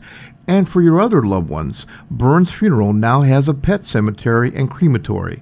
Visit burnsfuneral.com or give them a call at 219-942-1117. Four Seasons Mechanical proudly serves Northwest Indiana, providing quality, reasonably priced, reliable service. With a quality and comfort guarantee, the professionals at Four Seasons Mechanical offer a wide range of services in heating, ventilation, and air conditioning. Whether it's residential or commercial, Four Seasons Mechanical is there 24/7. To find out more, the website is fourseasonsmechanical.com or give them a call at 219-756-7020. Four Seasons Mechanical, your indoor air quality specialist.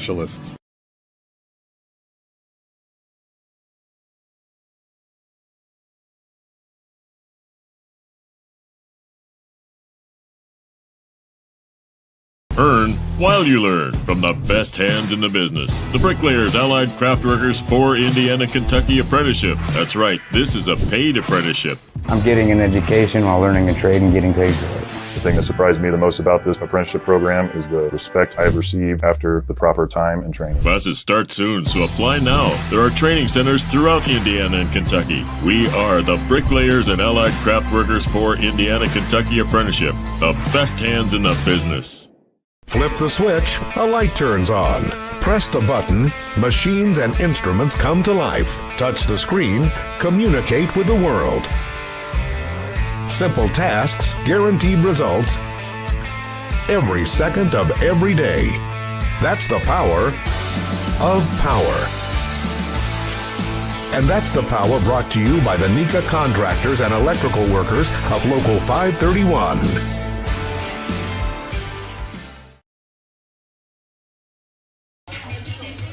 Welcome into the Hose Connections Halftime Report, brought to you by Hose Connections on Kennedy Avenue in Hammond. Visit them on the web at hoseconnectionsinc.com. Hose Connections, proven under pressure. Doom.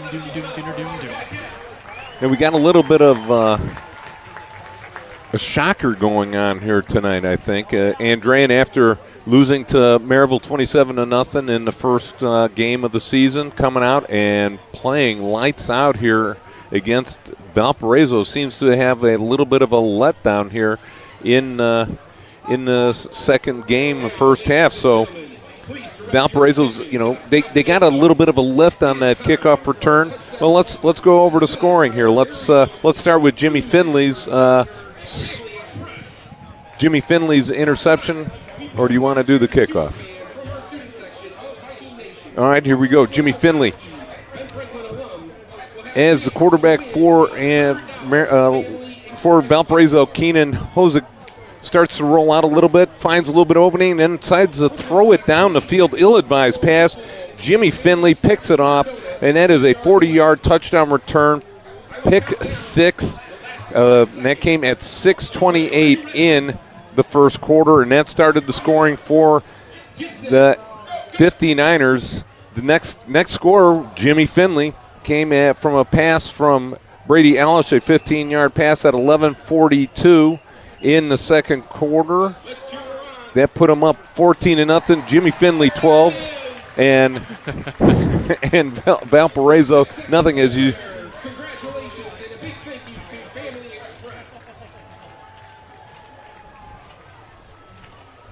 Oh, here we go with the Jimmy Finley play right here. Jimmy Finley out at the left side, wide receiver, comes up with a great catch. Comes up, here we go to the line of scrimmage. Brady Ellish just, does a nice little flip out to the side here and, takes his time, gets the ball out there. Jimmy Finley does a great job of boxing out, gets the good position between himself and the cornerback. Look at that great catch, and he catches it, Mr. Bradner, at its highest point. That is good hands right there. That's a D1 player right there, Jimmy Finley, with the second score of the night. And then, that was like a young Nathan Laird back in the day. And then at 1 minute and 44 seconds left in the second quarter, the third touchdown for the 59ers at Brady Stovall with a 3-yard run. Just right off the left tackle, waltzes in for the touchdown. And then the most electrifying play of the first half was Jalen Stokes with a 96-yard kickoff return, catches the ball at the 4-yard line, breaks it from the outside to the inside. Big block right there by one of his teammates, sets him free at about the 40-yard line, and he just outruns the Andrean 59ers for the Valparaiso Vikings' first score of the night, and that came with 1 minute and 1 second left in the second quarter. So that's where we are at, 21-7. Andrean in upset mode. In mode, yes, absolutely. There's still a whole half left to play. Yes, I know, but we'll see where it plays out. But if you're Andrean right now, and you get the ball to start the second half, that's true. And if you're Andrean, you're as the kids say, you're cooking right now. Jimmy Finley certainly on a mission here to make sure that these these 2A schools are not going to be overlooked by these right. DAC schools for sure. All right, I've got some. These are very unofficial stats. I am terrible at trying to keep stats within the game, but I've got Stovall at 44 yards so far in this one with 1 touchdown.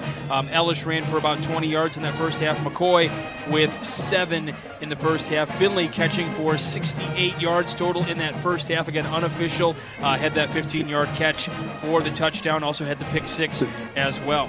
And you know what you got to say when you say the unofficial official stats by Michael Bradner. Yeah, you don't need to know it's some random person that's keeping them for me. No, Vo I have for 6 yards on a catch as well, and then Ellis has thrown for 64 yards. He's again unofficially 3 incompletions and 4 completions, so 64 yards on that one. There was a 31-yard pass that went out to Finley there.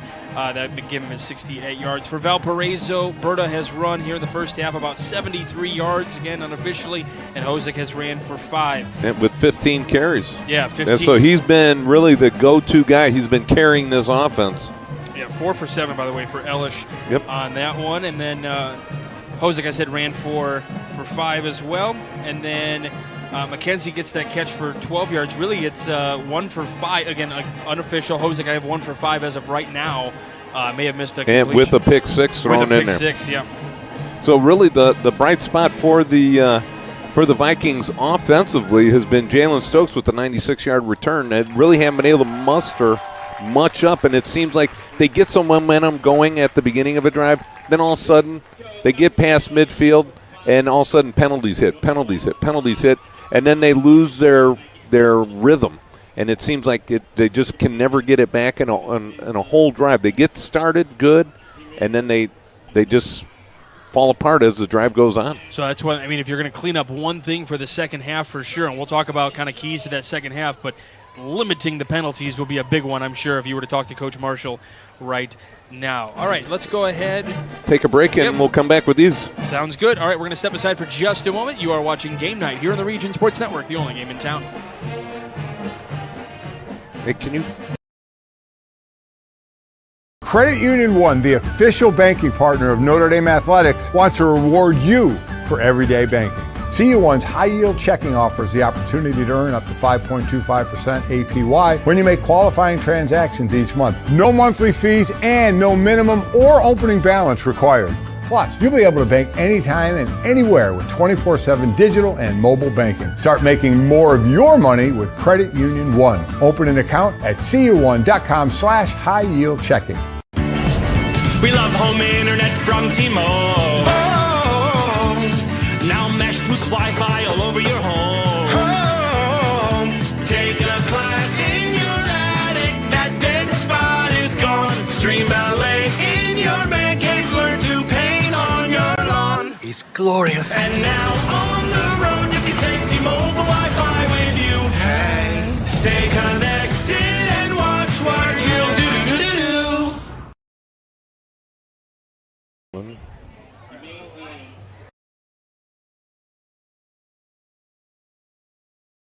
Blythe's Team Sports in Valparaiso is a leader in athletics apparel and equipment sales. With in-house production including screen printing, trophies, embroidery, and more, Blythe's can help you to create the perfect look. For more information, visit them online at teamblythes.com. Blythe's Team Sports in Valparaiso, where the athletes shop.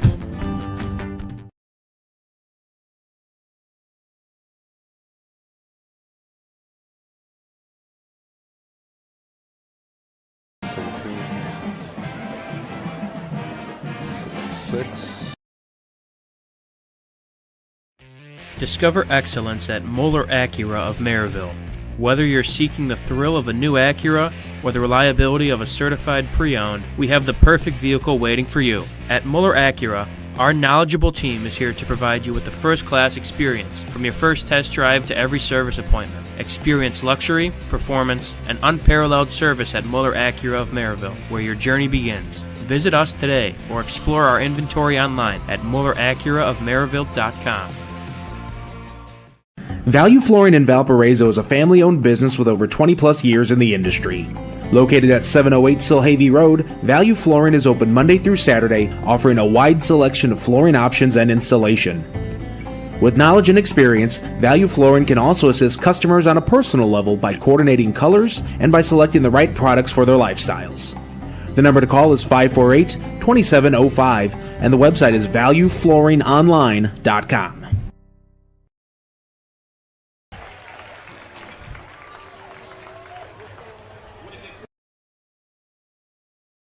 When life keeps you busy and you can't get to the store, shop online with Strachan Van Til To Go. Our to-go service is easy to use. Register using your rewards account information, fill your virtual cart, and choose delivery or pickup. Once your order is in, our own Strachan Van Til team preps your order with care. With our to-go service, you can earn reward points and save time and money with our online coupons and weekly ad prices. Life made simple, shopping made easy. For more information or to sign up, visit shop.strachanvantil.com.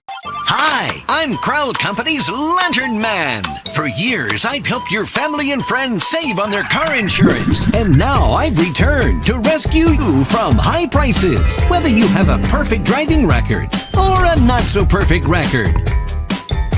Follow me to the Crowd Agency for immediate and affordable coverage. I'm your insurance superhero. Crowd Company's insurance professionals. Highland, Merrillville, and Michigan City.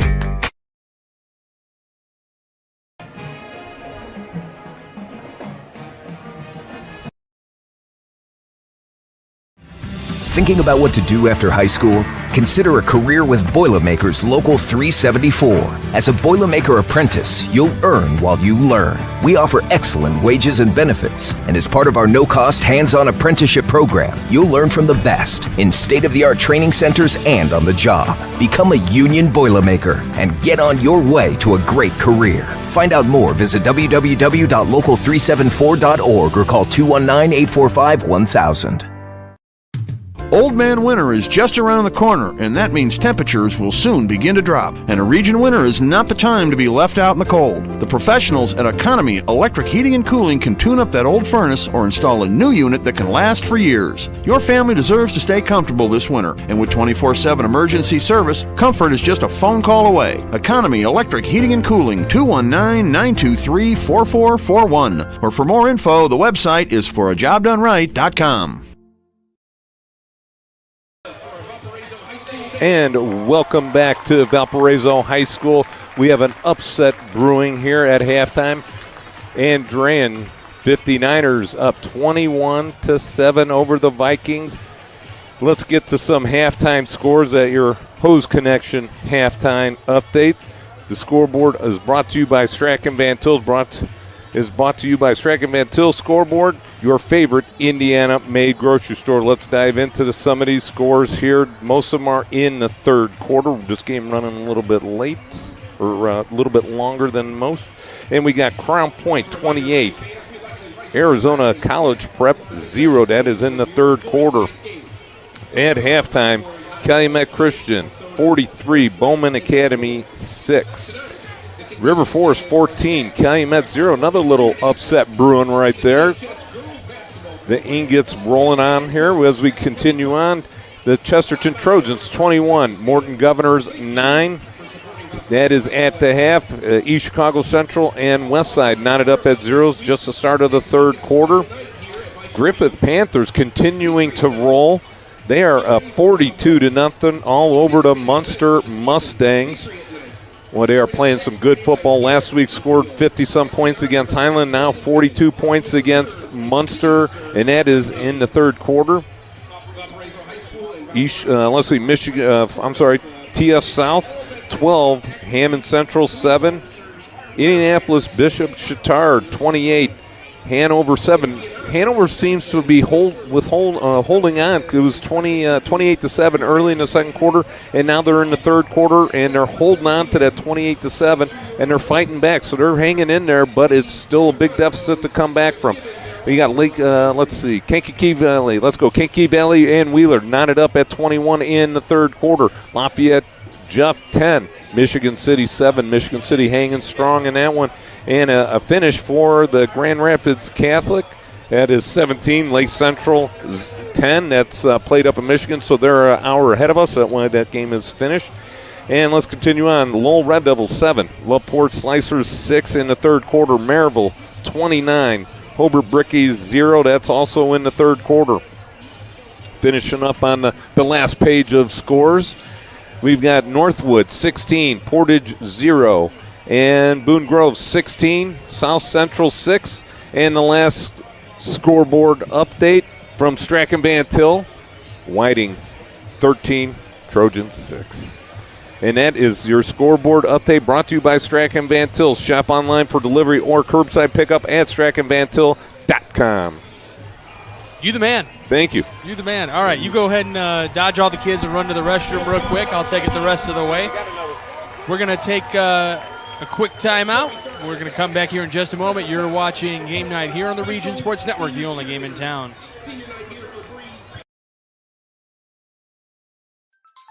Tech Checking Plus from Tech Credit Union offers everything you'd expect from a checking account. Plus, you'll earn one of their best dividend rates for maintaining a higher account balance. Currently, 4.85% annual percentage yield. No need to choose between easy access to funds or earning a better dividend. Tech Checking Plus gives you both. Visit techcu.org, contact any branch, or call 800-276-8324 to learn more. Tech Credit Union is federally insured by the NCUA. Rates may change without notice.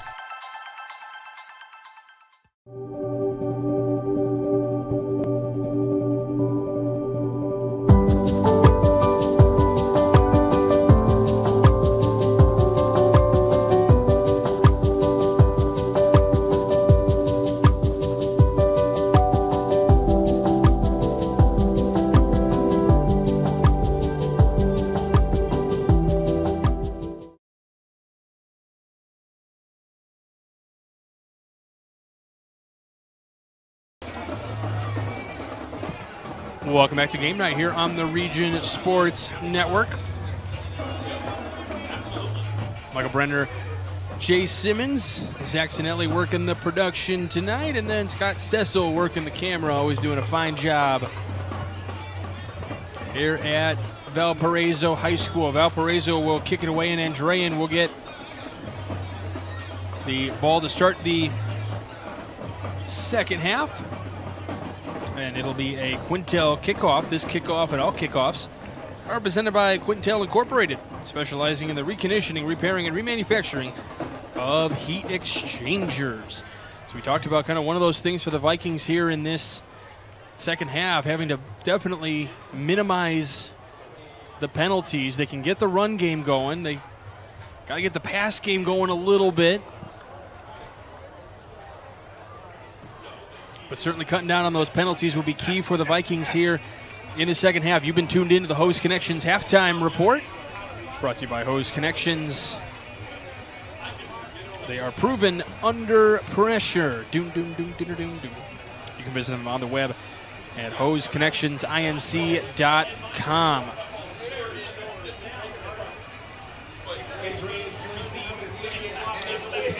Make sure you check out regionsports.com, Facebook/Region Sports Nation, and Instagram for this week's Powering Indiana Peak Performers, presented by Nika IBEW, Powering Indiana of Lake County.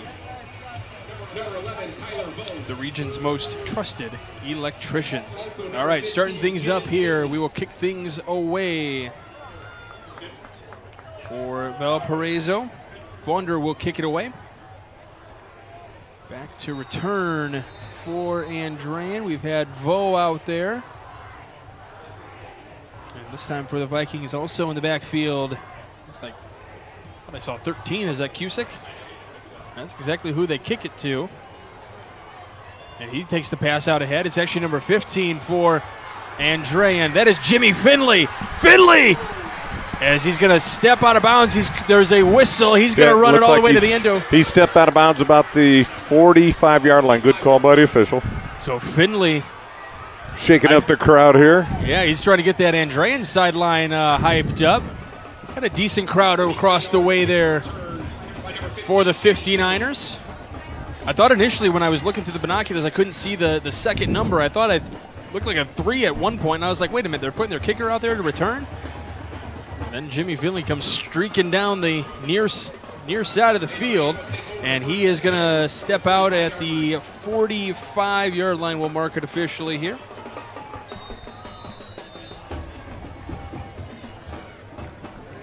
It's a way to take the wind out of Valparaiso's sails to start the second half here for the 59ers.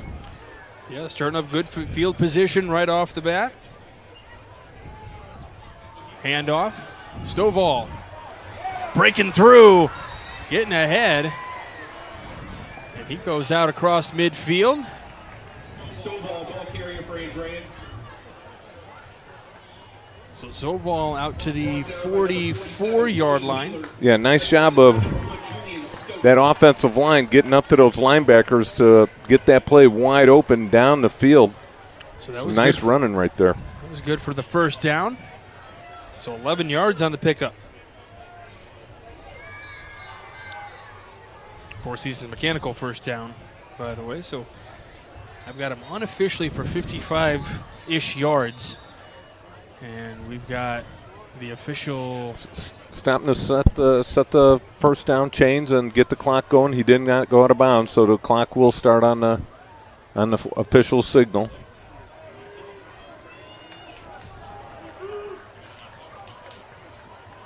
Ellis with the snap. He's looking to throw. Throws to the far side. It's going to be wide. Hey, not a bad play. You get on your side of the field, a little hitch and go to the outside. Try and see if you can catch the defensive backs napping a little bit. Good job by the defensive backs of the Vikings, not biting on the little hitch move and staying their ground. Holmes was the intended target out there. You know, in Ellis, you can see a little bit of maturity right there. He didn't hold it, try to force something in there. He just decided, hey, I'm throwing this up. If my guy catches it, he catches it. If he don't, you live for another down. When I talked to Coach Skinner, he said he was very impressed with the way that his quarterback dealt with the adversity that was coming from, Maryville, obviously, as he hands off to Stovall there, who runs ahead, gets maybe 2 yards on the pickup. But he was really impressed with how he handled everything, and then even to start the second half, they were throwing stuff out at him that wasn't even in their playbook, so it's kind of like brand new to him, and he still dealt with it and made things happen, and that's keeping that pressure and keeping calm under pressure. That's what a good quarterback does, especially when you're going to be the leader of this offense, and you're starting as a junior and you got your way to work your senior year as well. Yeah, 3rd and 8 here, big stoppage for the Vikings here. See if they can get some control back in this game. This drive starts on the 45-yard line on the other side in their own field. Elish to the left side, can't get it to go. Vo was his intended target. That's who he targeted, or that's who he completed to last week quite a bit, Jay. Yep, that was the same exact play. He had the outside receiver running the slant, inside receiver running the arrow pattern. Arrow pattern just means he's running an arrow from the tackle all the way straight out to the sidelines. They hit that pass about 5 or 6 times last week, but it was well covered by the Vikings. So this will be 4th down here. Now let's see what the Vikings offense can do. They have stuttered, stammered, and tripped over their own 2 feet the whole first half. Let's see what they can do. So Cusick will kick it away, and the ball will end up in the end zone. So the touchback, and Vikings will start at the 20-yard line. Well, let's see what they can do here. See if Coach Marshall has lit a fire under their feet.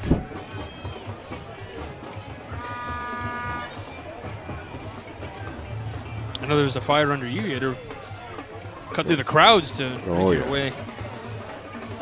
There's a lot of kids down there, man. It was just to get up those stairs. Felt like a country mile, right? Yes, it did. So just getting going here in the second half. Andrean goes out on their first possession. And now the give to Berta on the near side here. That was Stokes on the carry. I'm sorry, Stokes on the carry, excuse me. Trying to mix things up a little bit. A little flip, little jet sweep to the outside. See, again, he turned it back to the inside. He only picked up a couple yards. Neither team really trying to run to the outside of the tackles.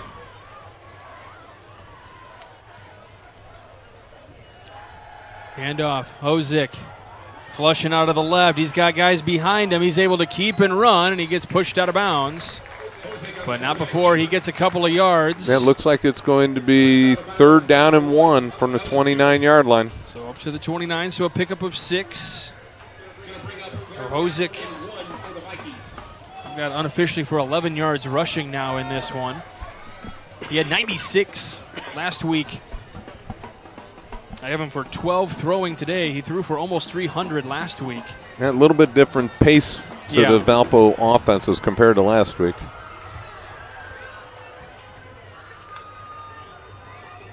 Hosick, hands off, running ahead and getting stopped immediately, but still staying on his feet is Berta, who still picks up that first down yardage. It looks like the center, Alex Burkett, came into the pile right there at the end and gave him a friendly little push forward, and he picks up about 4 or 5 yards on the play. So it's going to be 1st down and 10 at the 34-yard line. Valpo keeps his drive alive. So just over 9 minutes to play here in the 3rd quarter. Berta in the backfield. Man in motion. Will set. Give to Berta again, who's going to run kind of to the right side there a little bit. Still gets quite a few yards out across the 40. And they're going to mark it at the 41-yard line. So pick up a 7. And again, that right side of that offensive line for the Vikings. Doing a nice job getting that good push. Gets 7-8 yards on the 1st down play. So the playbook is wide open on 2nd and 3. How early would you give your quarterback the wide open call? Just depending on the game situation? Yes. Okay. Berta, right side, cuts through, gets the 1st down. The Four Seasons Mechanical 1st down up to the 46-yard line. So pick up a 5 on the play. We've got Caden Reeder and Peyton Barrera. Your right side of that offensive line, Reeder and Barrera just doing a nice job getting that good push right up front. That's 3 plays in a row they've run to that right side, so they found something they like. Reeder at 290 and Barrera at 280, so some big weight over there. Berta again, up the middle this time. Really running through the tackles. They can't bring him down. He's like a bus, bringing the whole team with him. Yeah, that offensive, that Andrean defense starting to get gashed a little bit in between the tackles. It's Valparaiso. Now, let's see if they can keep this drive going. We've talked about it at halftime, how they get these drives going and then all of a sudden shoot themselves in the foot. See if they can complete the drive here.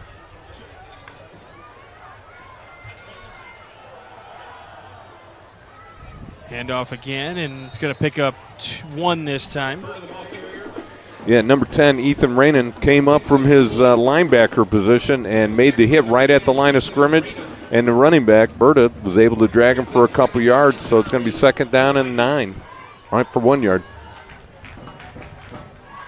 But Berta, he's got a nice forward lean in that compact frame, 5'10", 210 pounds.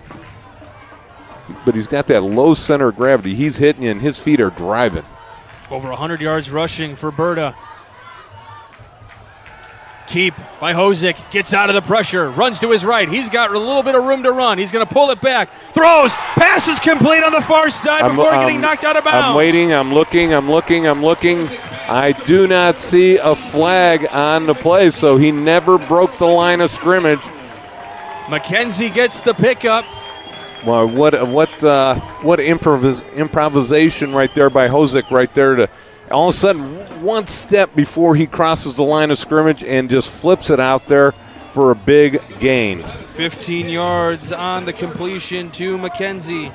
It's one of those when you're a coach going, no, yes, oh, great play. What are you doing? Okay, that works. 27-yard line, 1st and 10. Vikings putting pressure on. Hosick running out of the pressure, but he goes down. And he'll lose a couple yards. Yeah, number 8, Layden Murray, was in the backfield just as Hosick got the ball, and he had no time to bring the ball up, set his feet. He had to step up in the pocket, nowhere to go. It's going to be a loss of 4 on the play. And those go rushing yards for Hosick, right? Is that yes, they do. Yep. Making sure I got those complete.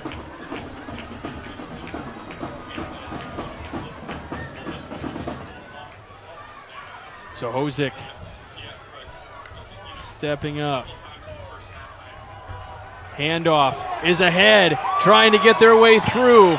Looks like that is number 5, Gage number 5. Finley. So Gage Finley out there getting some yards. Boy, and nice job of Hosick just riding that read as far as he can. And then once he saw that hole open up, he gave it away, and Hosick did a nice job. It's going to be 3rd down and 2 on the play. That's 11 yards on the run. 3rd down here.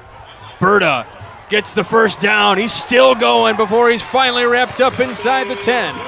Four Seasons Mechanical, first down yet again for Berta. Yeah, Berta, it took Dumas and it looked like Rainin out there to bring him down. 2 guys to bring him down, and looks like he's just inside the 10-yard line, and it's going to be marked at the 9, so it's going to be 1st and goal. And it looks like we got a 59er down on the field. So we will step aside. You are watching Game Night here on the Region Sports Network, the only game in town.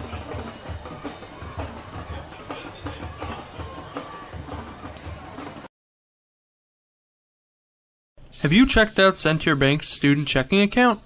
This no-fee checking account is perfect for students and teens ages 14 to 24 and comes with all the features you need to succeed, such as a debit card, digital banking, and automatic deposit. Centier Bank can help you start establishing good spending habits today for your better tomorrow. For more information, visit Centier.com/student-checking or visit your local branch. If you are under the age of 18, your parent or guardian must also sign on the Centier student checking account. At the age of 25, your account will automatically convert to the Centier checking account. You must deposit $25 to open this account. This account is not eligible for overdraft advantage. Member FDIC.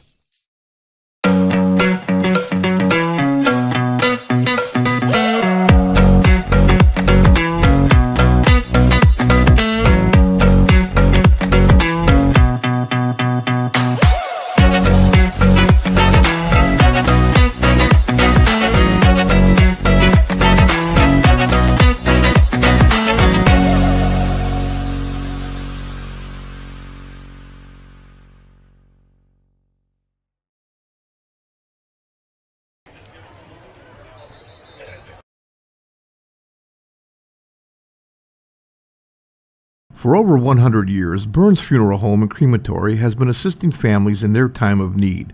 Serving Northwest Indiana, the staff at Burns Funeral Home will help guide your family in creating a meaningful ceremony.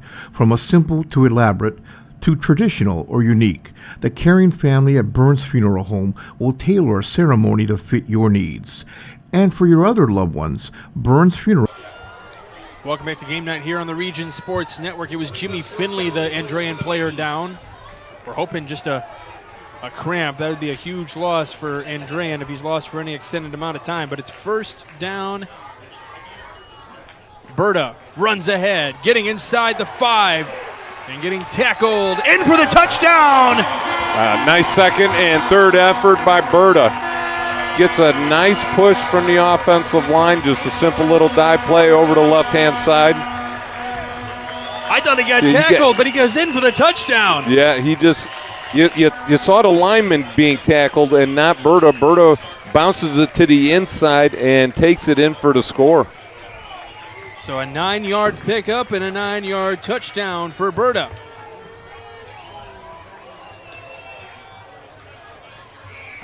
Unofficially, I have him over 120 yards rushing, and that's a big one there for the touchdown.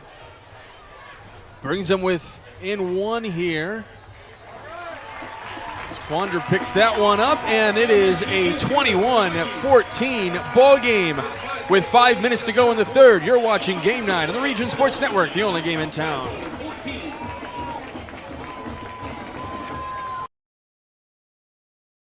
For over 100 years, Burns Funeral Home and Crematory has been assisting families in their time of need. Serving Northwest Indiana, the staff at Burns Funeral Home will help guide your family in creating a meaningful ceremony. From a simple to elaborate, to traditional or unique, the caring family at Burns Funeral Home will tailor a ceremony to fit your needs. And for your other loved ones, Burns Funeral now has a pet cemetery and crematory. Visit burnsfuneral.com or give them a call at 219-942-1117. Four Seasons Mechanical proudly serves Northwest Indiana, providing quality, reasonably priced, reliable service. With a quality and comfort guarantee, the professionals at Four Seasons Mechanical offer a wide range of services in heating, ventilation, and air conditioning. Whether it's residential or commercial, Four Seasons Mechanical is there 24/7. To find out more, the website is fourseasonsmechanical.com or give them a call at 219-756-7020. Four Seasons Mechanical, your indoor air quality specialist. Welcome back to Game Night here on the Region Sports Network. Michael Brenner here along with Jay Simmons.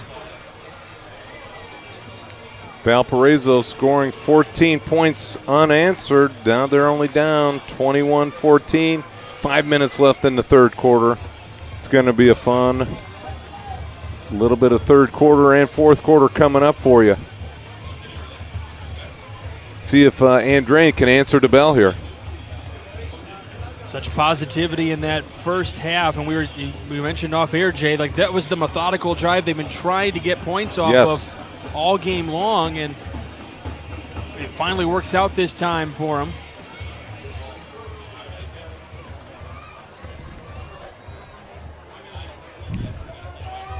So ready to kick things off. This is a Quintel Incorporated kickoff.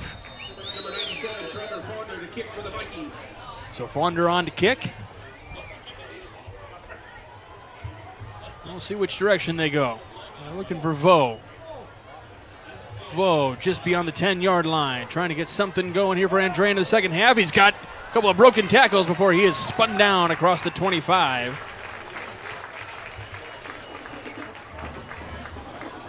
So this will be the second possession for Andrean here of this second half. Hey, for piping hot pizza delivered right to your door, call Squeegee's Pizza of Griffith. Squeegee's, located at 106 South Broad Street in Griffith. Give them a call at 219-924-6000. Pickup or delivery. It's Squeegee's Pizza of Griffith, the best on Broad. We call Jay the best at eating cookies. Thank you. He's proud of that title. So Elish back in, loses the possession. He loses it again. Ball is loose. He looks like he picked it up the third time. He lands on top of it. That's twice now. He lost it out of his hands. Looks like he was looking the other way, and the ball might have been snapped just a split second early for him. So that's going to be a loss there. That's not what you wanted to do to start this drive. So that backs it up to about the 16-yard line. All right, I got to ask you, those don't count as rushing yards for him, does it?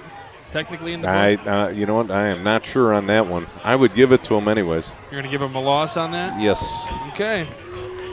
So they're on the 27. It's a loss of 9. Our stats don't matter anyway. Elish finds Finley, who was hurt, but he's back in the game. And he gets tackled all across the 25, so back to that original line of scrimmage. Looks like it's going to be third down and about 1 or 2. Oh, I'm sorry. Third down and 10. Yeah, because I think they got back to that original line of scrimmage. I was thinking that was the first down marker, but it's the start of the first down. So it's going to be third and looks like about 11. Big play for the 59ers. They want to keep that defense off the field, even though it's a lot of them are the same going both ways for Andrean as compared to Valpo.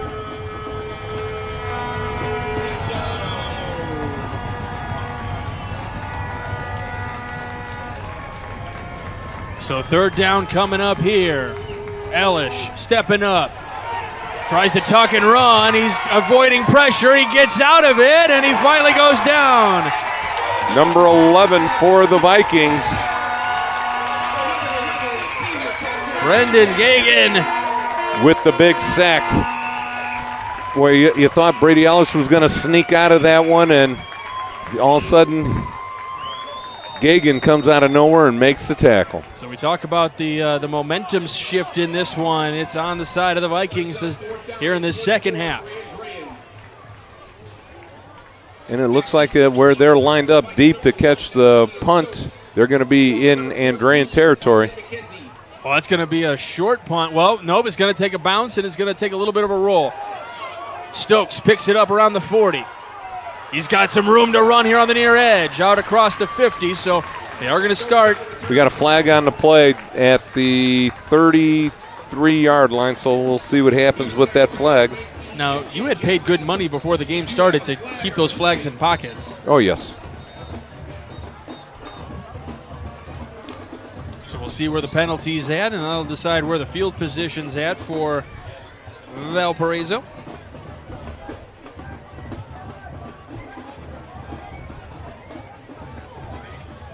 No, they got another flag at the 22-yard line, so the field's covered in yellow. So we'll have to let the officials talk about this one. Stay with the Region Sports after the game as we send it back to the Centier Bank studio. Catch up with the latest scores, highlights, and more, all live from the Centier Bank studio right after the game. It looks like we got a holding call on Valparaiso. And don't forget, Lango's Pizza has been the favorite since 1979, serving Northwest Indiana from 3 different locations, Heinlein, Cherville, and Crown Point. Enjoy pizza, sandwich, and more. Dine in or carry out. Order online at langospizza.com. Lango's Pizza, the official pizza of Region Sports Network. Dramatic pause. Dramatic pause, for sure. Look at you and your literary terms. Yeah. So I think we're trying to sort out who's accepting what. And well, it looks like there was a holding call on the 22, and there was a holding call on the 40. So we're going to figure out these officials, opening up the penalty book, the rule book, and trying to figure this one out. So, like I said, announcers jinx. I said Valparaiso will be starting in some Andrean territory, and as the official crosses the 50, they will not. So we're going to send you back to our rules analyst at the Centier Bank studio, and they're going to sort things out here for us, and the ball will start on the 45-yard line officially for the Vikings. What has happened there is where he got tackled, they subtracted 10 yards because of the holding call, and he was tackled at the 45, so they start in Andrean territory, Valparaiso territory at the 45. Quarterback keeps. Hosick tries to almost flip it behind his back. He gets to about the 46-yard line on the other side, so it'll be a 9-yard pickup. It certainly looked like it was going to be Berta with the carry, but Hosick did a nice job disguising it and keeping it. Yeah, Hosick did a great job also letting his left guard, pulled across the formation, DeAndre Price, and then kicked out the defensive end and made a huge lane for Hosick to follow. But it was a nice job of him pausing in the backfield, letting that play develop. Berta, left side, runs ahead, breaking the tackles. He's getting through, and he is going to get into the end zone. Wow. 46-yard run for Berta. Berta, what a great job. Kept his feet, his balance, got hit a couple times. And again, sounds like I'm beating the drum here, but DeAndre Price led that play from the right guard position, pulled around the center. The left guard blocked down, the right guard pulled around, and he led Berta down the field for 10, 15 yards, and then Berta popped out from behind him and waltzed into the end zone. That is back-to-back plays for Berta, and they equal touchdowns. So Fonder is on to kick the PAT and to tie this ball game. Kick is up, and it is through, and we are all knotted up at 21. And what was the distance on that? That was 46 yards. We're going to step aside. You're watching Game 9 on the Region Sports Network, the only game in town. Earn while you learn from the best hands in the business. The Bricklayers Allied Craft Workers for Indiana, Kentucky Apprenticeship. That's right, this is a paid apprenticeship. I'm getting an education while learning a trade and getting paid for it. The thing that surprised me the most about this apprenticeship program is the respect I have received after the proper time and training. Classes start soon, so apply now. There are training centers throughout Indiana and Kentucky. We are the Bricklayers and Allied Craft Workers for Indiana Kentucky Apprenticeship, the best hands in the business. Flip the switch, a light turns on. Press the button, machines and instruments come to life. Touch the screen, communicate with the world. Simple tasks, guaranteed results, every second of every day. That's the power of power. And that's the power brought to you by the NECA contractors and electrical workers of Local 531.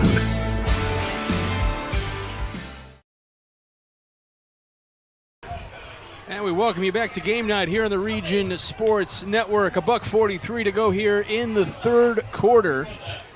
And Valparaiso has come storming back. That's 3 unanswered, right? Yes, it is. Yeah. So we are 21 all here in the third. So Funder will kick off for the Vikings. So Jimmy Finley on to return. I believe Vo is out there as well. Tyler Vo.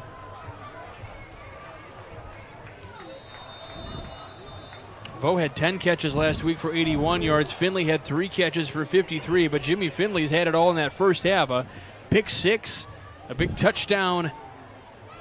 And this one is a Quintel kickoff. And this will actually go out of bounds, so that'll be a penalty. Hey, and let's go back to the touchdown play.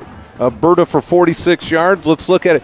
And as you watch the play, look at the left guard, DeAndre Price, pull and just get up and down to the field, and you could see him leading the way down the field, getting that block all the way, getting up to the linebackers. What a great job of that offensive line, and Price in particular. Berta, you know what, Michael, I can want to say, you could almost ran that one in for a touchdown. That's saying something. When you got somebody that big in front of you plowing away.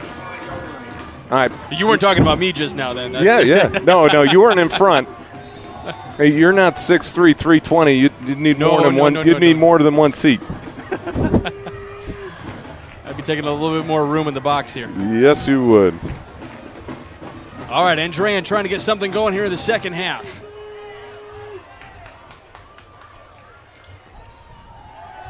Elish looking downfield, flag on the play. Finley catches it. But we've got a flag early on in the play, so we'll see what happens. Yeah, it looks like as they were trying to roll out to the right, looks like one of the linemen got a little handsy and pulled down one of the rushers there. You know, one of those offensive linemen that's one of the best friends of Elish today, number 57, the right tackle, Anton Perlich. Interesting story for him, Jay. His dad or his uncle actually played at Michigan. He's from Canada, just outside the Toronto area, and he was worried about, not really getting the development that he was hoping to get in Canada, so he asked his uncle, hey, can I come live with you to play, football? He wasn't eligible to play last season, so he's playing this year. He loves football and really kind of just now getting to play here in Indiana, but coming over from Canada, and, uncle playing at Michigan, so a lot of development there for the young man. He's got to grow into his body. He's 6'4", 220, so he's got some room to put on some pounds. But he loves football, and he's glad he's eligible to play this year, and he's trying to make a difference for this Andrean team. So the ball will start at the 25 here.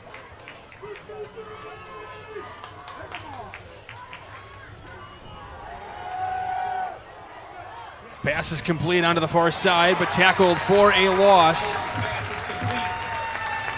Yeah, number 47 right there for the Vikings. That's Brody Wheeler. And it looked like Brody got a little over-exuberant on the play, and a flag came flying out, so it looks like it's going to be a unsportsmanlike conduct on the Vikings. So it was already a loss. They were supposed to start at the 35 originally. The penalty got them down to the 25. Unsportsmanlike conduct on Valparaiso. See, they're going to start it at the 24, so it'll take them to the 39.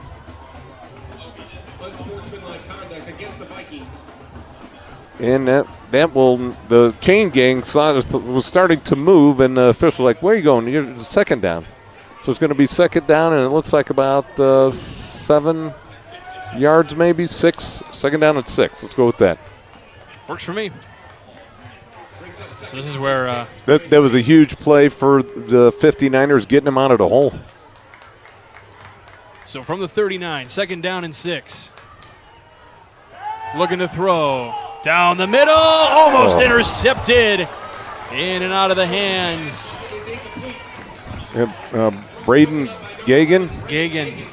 Now, and you know now why he is a linebacker, not a wide receiver.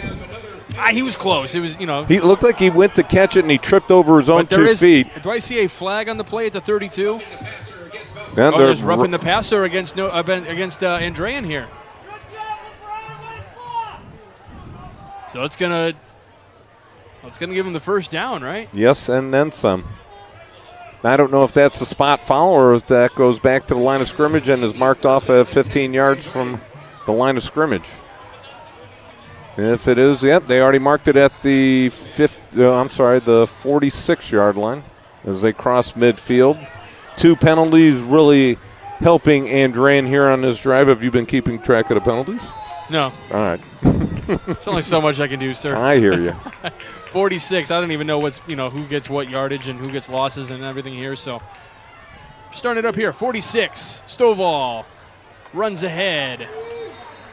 It looks like he's got 2 on the play. So I've got him unofficially for 59 yards now. So we need more plays just like that are easy to read and easy to understand. Yes. And this will be the end of the third quarter. I believe we got 14 seconds, and that play clock game clock is still moving.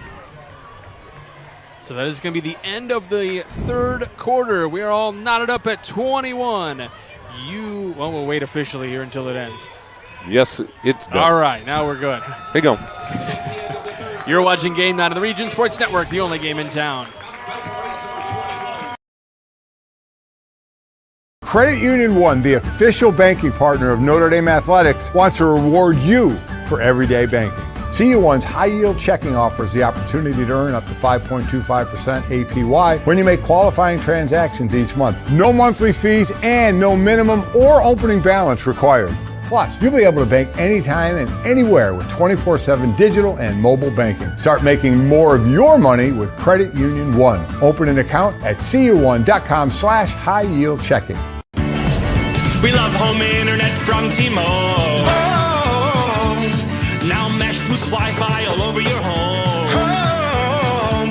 Taking a class in your attic, that dead spot is gone. Stream ballet in your man cave, learn to paint on your lawn. It's glorious. And now on the road, you can take T-Mobile Wi-Fi with you. Hey, stay connected and watch what you'll do.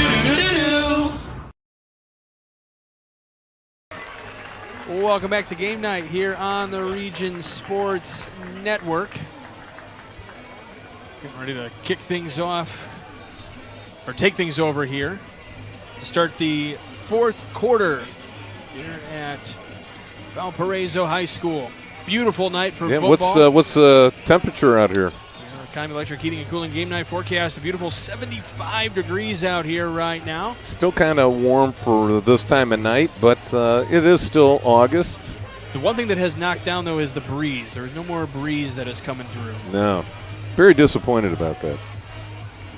The only breeze that is coming through, the hot wind coming through, is from our own Jay Simmons. So from the smooth sounds of Jay Simmons? From the 44-yard line. Pass out to the left. Pass is complete. Out to the near side. And a good pickup here for Andrean. Charlie Solar is in on the completion. Solar's did a nice job delivering the blow right at the end. The free safety came up to make the tackle, and it looked like the running back was the one who got the big hit in. Well, nice little collision right there between free safety and a wide receiver. Then we got first down and 10 at the 33-yard line. So that was a pickup of 11 yards there for the Four Seasons Mechanical first down. Just the start of the fourth quarter. Ball is loose, and Ellish will fall down on it. You hate to see that as a coach, but you know what? If he tries to come up, pick it up, and run with it, it's more likely he's going to fumble it even worse, and better just fall on it and live for another down. So it's going to be second down and 16. Miguel Rivera got to get that ball back there a little smoother. Sorry, Mr. Brander. Well, and this is, junior center, junior quarterback, so they have a long time to work together here to kind of make those connections. And, sometimes those penalties, things like that, you look at it and you're like, oh, darn, that's the worst thing possible. Well, for a coach, you figure out how to clean things up. You find those mistakes. As Ellish running laterally, makes the pass on the far side of the field, still running and then getting taken down at the 30-yard line. Number 23 on the catch. That's Holmes. Boy, that's Ellis, another nice little improvisation right there, running with the ball, doesn't cross the line of scrimmage, keeps his presence about himself and flips it out there for a nice gain. Going to be third down and 7. This is going to be, I'm going to say it right now, it's going to be 2-down territory for the 59ers. So third down, 4-down territory. That is a Four Seasons Mechanical 4-down territory, your Northwest Indiana heating and air conditioning specialist. He did fall forward, it looks like, for about 3 or 4 yards, so it's going to be fourth down and about 4, let's say. So they mark it at the 27-yard line. So, yeah, as you said, pick up a 3. Who ran that? Was that Stovall? Yep. Okay, just making sure. All right, big play here. So here's that Four Seasons. Trying to keep that ball away from that red-hot Valparaiso offense. Andrean's got to pick up the first down here, fourth down and 4. Low snap. Has to pick it up. He's able to run. He's going to throw. Wide Pass open. is complete. And into the end zone. I don't see any flags on the play. Nobody. Oh, I do see a flag. There is a flag. It might be an ineligible man downfield, so let's see what is going on here. It was Jimmy Finley with the reception. I was going to say, I'm shocked there's not an ineligible man downfield, and it looks like that's going to be the call. Well, we're going to wait to see. I'm just guessing. Guessing. No, you've been right on it tonight, our rules analyst / analyst. All right. Hey, you know what? It always helps being a middle school football official. Yes, it does. All right, we're going to find out here. Yep, ineligible man downfield for the 59ers. Well, that was definitely. But I don't understand. I don't know if that's a loss of down. They've already marked it back to 5 yards because the ball was originally fourth down and 3. And now they have the flag sticks at fourth down and see now was it not fourth down and 3? Fourth down and 4. Okay, fourth down and 4, but they marked the original line of scrimmage. They had it marked at. So they're now at the 35-yard line. Yeah. See now it should be if that's a 5-yard penalty that. I don't understand this this official call right here at all. I mean, if I'm Coach Skinner, it should be fourth down and 9, not fourth down and 11. So from the 25 here.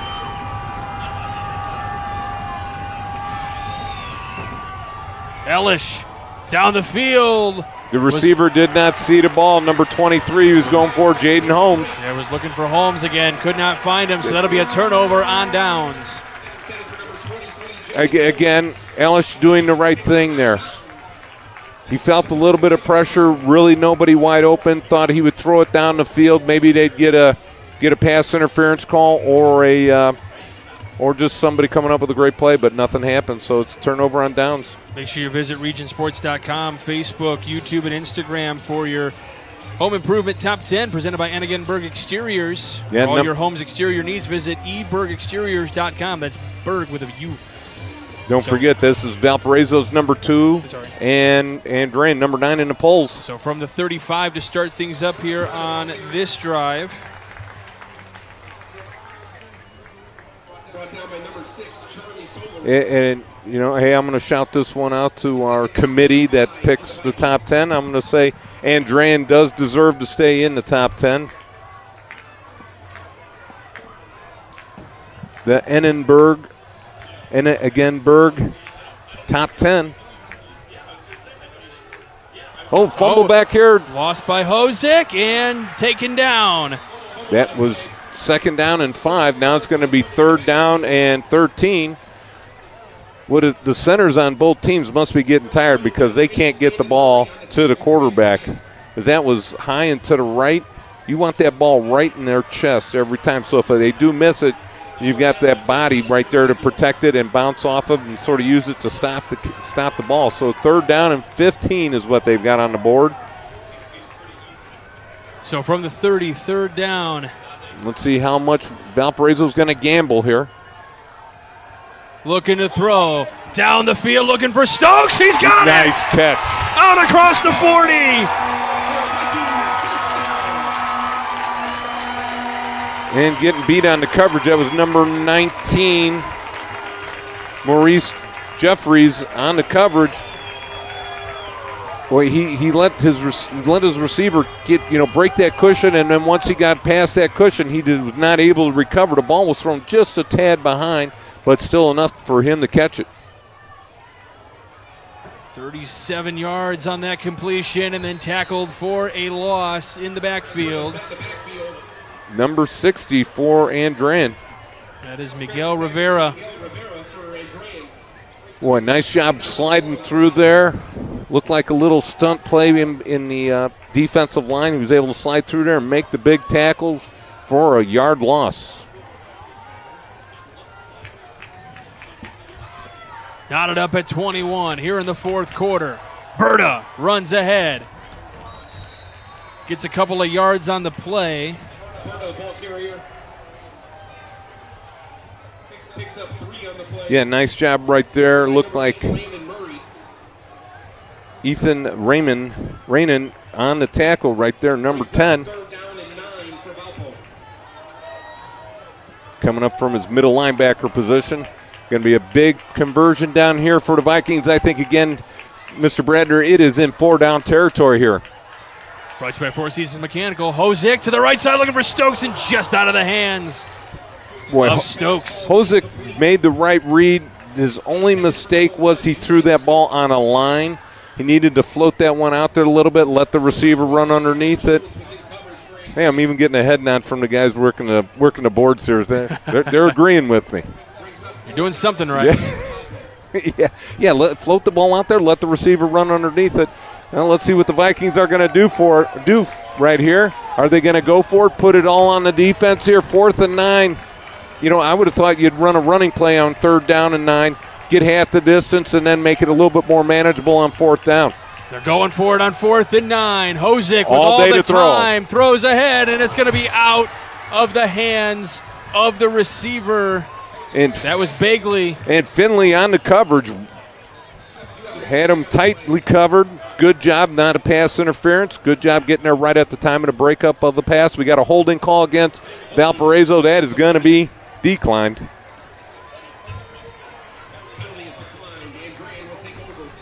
Man, you got this analyst thing down to a T here. How was that, man? Hey. You know, I'm celebrating my 20th year with Region Sports. Look at you. I get a silver watch. Did anybody tell Chris Ramirez that? I mean, you're supposed to get a gold watch, right? Oh, I'm getting silver. I think once you get to 25. Oh, okay. You got 5 more years. Oh, Lord. And it means you also have to have 5 more years in teaching, too. All right, now that's enough. I've had enough. Penalty flag.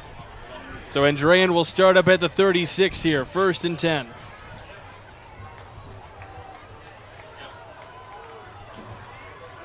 After the back-to-back turnovers on downs for both teams. Elish thrown ahead, it's intercepted!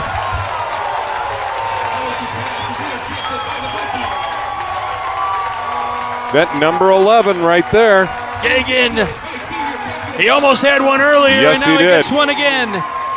Braden Gagan right there sat right on the little hitch pattern, and Elish didn't even look. He just fired it out there, thought his man was going to be open, and Gagan broke on the pass play and cut right in front of the receiver. Great job. Nice play. This time he held on to it. He's got it. He had no choice. That was right in the gut. He's right now receiver eligible. Yes, he is. Boy, some quick turnovers right there. Let's see if the Andrean defense can respond here. If I'm Valpo, I'm going for the jugular. And it looks like we got the either left guard or right guard jumping just a bit before the play.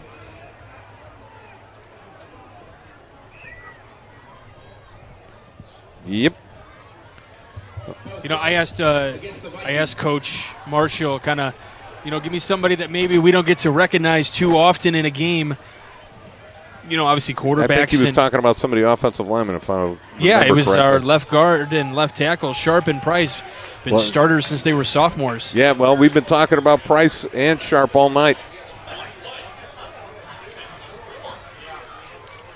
So 6:40 here from the 45 after the penalty. So jetting ahead. Bird of the ball carrier again. You know what? I think my wire got caught on your. Oh, so you turned me up? I turned you. I was trying to turn you off. I had some requests. Thank you. Thank you, all those people on the. Thanks. On the internet asking me to turn Mr. Bradner off. I'm sorry. It hit my wire. Hit you. I'm sorry. You're good. You're good. 2nd and 10.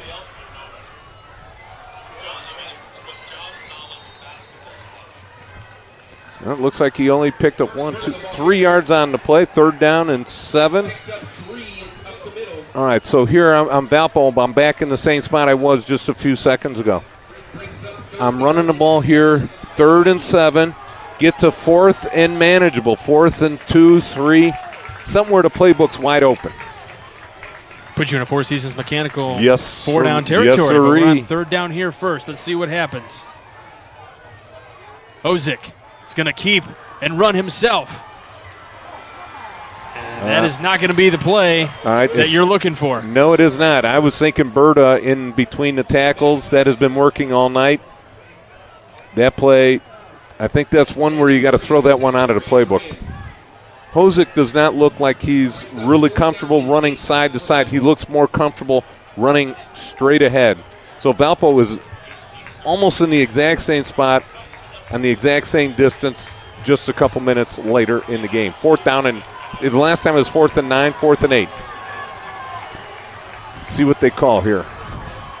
Four Seasons Mechanical 4-down territory. Stokes in motion.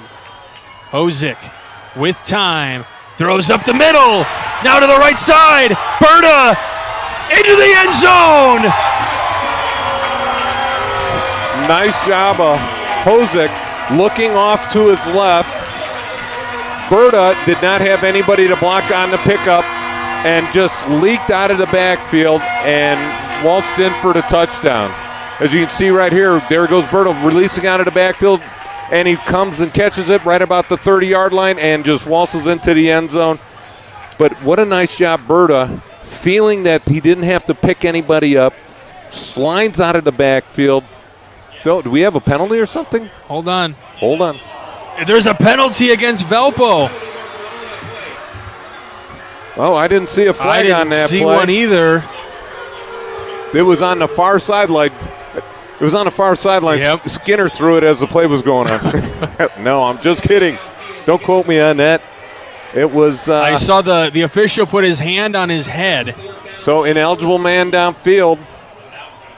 You better erase all your. I got to erase my markings now. So Valparaiso's going to get it 4th down and 13, and they are going to punt.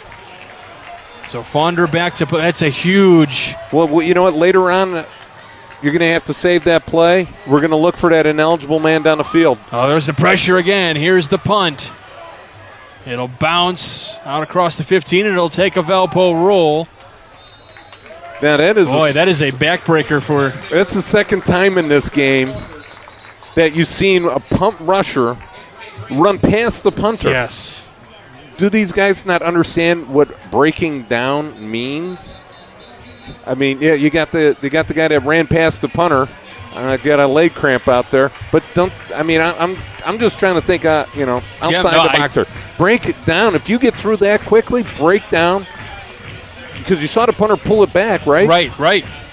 Well, then as soon as he pulls it back like that, he is now a running back. He's a running back, yeah. So absolutely. you can take him down. We do have a player down for Andrean on the other side. We're going to do a few reads here. We're going to keep it here? We're going to keep it right here. Yeah, we've seen some pretty electrifying plays here in this one today, Jay. Yes, we have. IBEW Local 697 electrifying plays. Check out the IBEW Local 697 electrifying plays of this week's football action. Visit regionsports.com, Facebook/Region Sports Nation, or on Instagram. Yeah, electrifying plays presented by IBEW, the electrical professionals. Also, I'm going to ask Zach Sinelli. I'm still kind of loud in my ears, sir. If you can just turn me down a little bit, please. Yeah, we got Thank Jimmy you. Finley with the 40-yard interception return. That came at 6:28 in the first quarter. And then we've got the 96-yard return by Julian Stokes to almost take it to the end of the first half. That came at 1:01 left in the second quarter. So those are a couple plays that we're going to have to nominate. Yeah, certainly candidates, as we'll have awards to hand out at the end of this one. We got the Crowell Company's Lantern Man Superhero of the game. They're proud to recognize the superheroes on the gridiron. And we got the blue collar. Boilermakers Local 374, blue collar player of the game. Earn what you learn with Boilermakers Local 374. And that was Finley again that was down. You can tell he's been cramping, because the last time we saw them in a big huddle on their side, they were kind of stretching him out a little bit. So it's clearly not 100%. Right. And you have to ask, too, at some point, obviously he's going through, we're hoping just cramping issues. We don't know the exact extent, obviously. But at some point, are you Coach Skinner to say, okay, you're done for the game? No. Because you don't want to, risk injury for. No, if it's just a cramp now, you throw some Gatorade, some hydration stuff down his throat, make him sit out for a couple plays, and then get him back out there. Let the hydration be absorbed into his body. And then if he feels up to it, get him back out there. Okay. Hey, you want that guy for Andrean, you got to get that guy on the field. I trust me, I understand, but I'm thinking you don't want to risk injury for the No. whole season. If he's got something pulled, definitely not. But otherwise, if it's cramping, he's on the field. That's what we have. I mean, we don't know 100%. We're assuming cramping. 4:29 to go. Stovall with the ball. Runs ahead. Is there a fumble? Fumble on the play. We have no indication from the officials No, who has it. They're marking it down. I see him pointing down to the ground. Valpo players say that they had the ball. They recovered it. We'll see what the official ruling is. It looks like it's going to be second down. They're going to talk about it. The last play, by the way, is going to be the play of the game presented by the Region Sports Network. Let's talk about this. Lango's Pizza has been a favorite since 1979, serving Northwest Indiana for 3 locations: Highland, Cherville, Crown Point. Enjoy pizzas, sandwiches, and more. Dine in or carry out. Order online at langospizza.com. Lango's Pizza, the official pizza of the Region Sports Network. And it looks like they got first down on the sideline. Yeah, they have not changed that yet. The officiating crew has struggled here just a little bit. Well, I feel like there's been some funky things in here that have to make them turn some pages. They're out there flipping through the rule book right now. Well, this one's and I being even though I'm a middle school official, I always cut the officials some slack, and it just seems like, what are they doing? They're marking it back at first down. I don't. So they had moved it ahead. Now it's back to the 15. They still have first down marked on that. So that play never happened? So they may have just not switched it on the board. So it should be second down and 10 if they're marking it at the 15. Elish running to the left side, running laterally. Now trying to stutter step and pick up a few yards here. He gets out past the 20. So the real question is this second down or third down?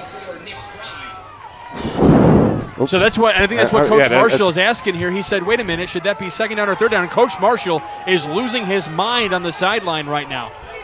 Yes, he is. he's definitely not asking the official what they're going to do for dinner. They're trying to check here. Was that second down or third down? That's what Coach Marshall is bringing in the head official. Because by our account, this should be third down. From our understanding, I believe that and this has just been part of the chain gang, it could have just been a very innocent mistake. Now the ball is marked on the 21-yard line, so that was a pickup of 6 on that play.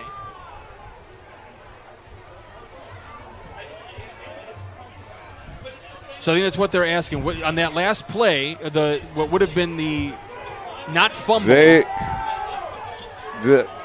I'm perplexed at what is transpiring here in terms of officiating.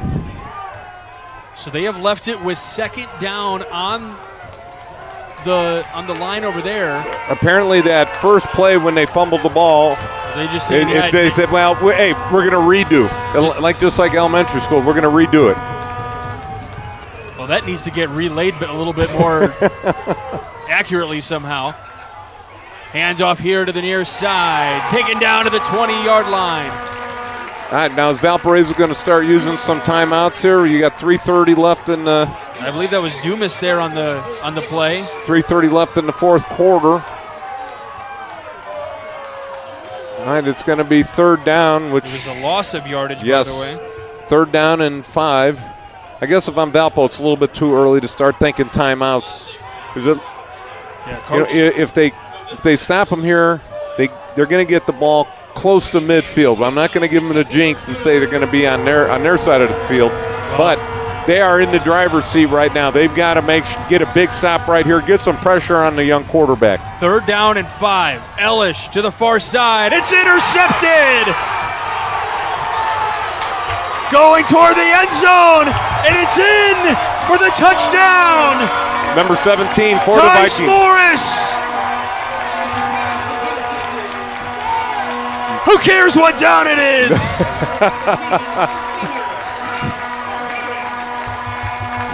Wow, the second pick 6 for the Vikings. What a great job. Ellis looked like he didn't see the defensive back sitting right there. Threw it right to him. He should have thrown the ball to the underneath receiver. He was open. He tried to throw it to the curl pattern. Well covered to the inside. Should have thrown it to the guy running the arrow pattern to the flat. A bad misread there by Ellis, who has been playing a pretty good game up to this point. Troy Danzy, the holder for Valpo. The long snapper is Sam Thorngren. Fonder the kick for the PAT. And it is good. So 28-21. Valpo takes the lead with 2:49 to go. You're watching Game 9 on the Region Sports Network, the only game in town. Blythe's Team Sports in Valparaiso is a leader in athletics apparel and equipment sales. With in-house production including screen printing, trophies, embroidery, and more, Blythe's can help you to create the perfect look. For more information, visit them online at teamblythes.com. Blythe's Team Sports in Valparaiso, where the athletes shop.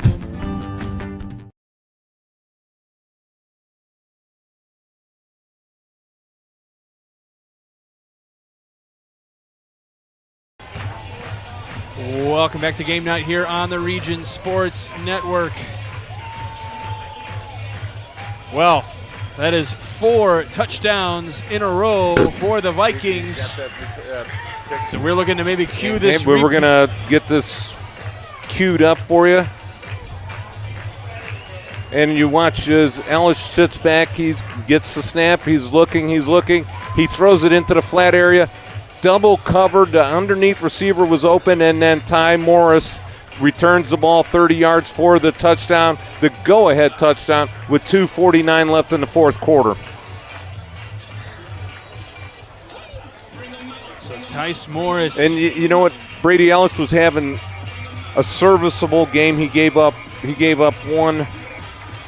a couple bad throws early on, but now the Vikings have scored the last 28 points with Andrean, nothing to show for it. The last time Andrean scored was with 1:44 left in the second quarter. Let's see. They've got 2:49 left, 3 timeouts. Let's see if Brady Ellis can come back like a like a starting pitcher who's given up a home run in the 9th inning. See if he can come back and put something together here. He's got to step it up. He's got to be able to forget about that last play and step up and step in and make some plays. 2:49 left to go in this one.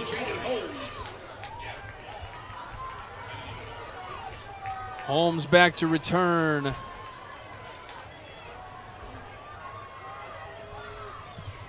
Kick is away, looking for Holmes, who's going to take it at the goal line. No. He stepped into the end zone, but the official lets it play on. So he gets out across the 20, shy of the 25-yard line. But, yeah, it looked like that right footer, one of the foot definitely stepped into the end zone, it appeared. So we'll pick it up here. We'll start at the 25-yard line.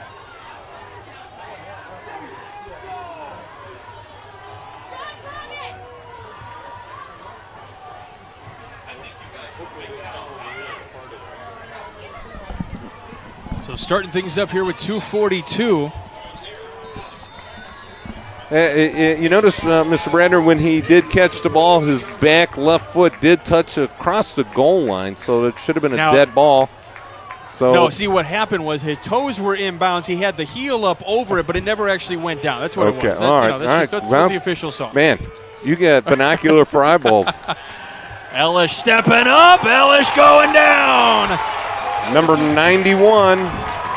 Cameron Walden in there with the sack. Man, Walden did a great job. Just out-hustled the tackle, was able to beat him to the outside, and came up with the big sack. It's going to second down and 15. 2:20 left in the fourth quarter. Andrean's got to be able to come up with something here. They do have 3 timeouts left, so if they do punt the ball, it will force Valparaiso to punt it if they go 3 and out. So second down and 15, a loss of 5 on the sack. Elish flushing out. Over the top. Pass is completed, but he runs into... Looked like number 47, Brody Wheeler, I'm sorry. Brody Wheeler. But Brody Wheeler, as outside linebacker on the far side, stayed at home. They had the rest of the defense swarming to the ball. Great play call, except for they weren't able to get a helmet on Brody Wheeler. And we got a potential injury, maybe. Looks like he's walking under his own power. Well, no, maybe that was number 43 on the tackle out there. That would have been Adam Say. Yeah, nice job, though. Nice job by him staying at home on the backside right there. I believe that was Dumas with the catch, by the way. So yes. Elish gets 2 yards on the completion. So it's third down and 13. Ball on the 22. Trying to get to the 35. And you talk, Jay, about atmospheres. This Valpo crowd is lively right now. There is no question. When some of the fans just below us start, slapping the press box, we can feel it in here. Yes. Looking for their first win of the season. Did we have a timeout called? Is that what's taking? No. No, okay, we just were going for the injury delay, apparently. Okay, so third down and 13 here. And here you can hear the Valpo crowd trying to scream here on third down. The student section rumbling the bleachers. Elish steps up, looking down the field. Picked off again! This time it looks like it was number 6. That is Jacob Moore. 3 interceptions in this one. Elish didn't throw one last week, and he throws 3 here in week number 2. And now Valpo. There's 3 timeouts left for both teams, as you mentioned, Jay, so going to have to deal with those timeouts. But you talk about a game that, coming out. A tale of two halves, huh? A tale of two halves. 21-7 was the halftime score. I mean, this was literally 21-0 at one point, and they're just roaring back. The Valparaiso Vikings as Andrean was in complete control, and it looks like they are going to call timeout. Yes. Yep, that's what. All right, the officials got something right. They've gotten a lot right tonight. Yes, that timeout they did. Yeah. And more than that, you know that. With 90 seconds officially left in this one. So they started at the 45-yard line. Just trying to keep some housekeeping orders. So they now get to the 46 here. Bird on the carry, so gets 1 yard. I have him unofficially for 184. So pretty impressive day for Berta. Yes. They had him for 170 yards on 20 rushes last week. And he might be a candidate for? A lot of awards. I mean, you could give them all three if you really want. No, we spread the wealth. We got, Berta could be the Lantern Man superhero of the game. Get into the.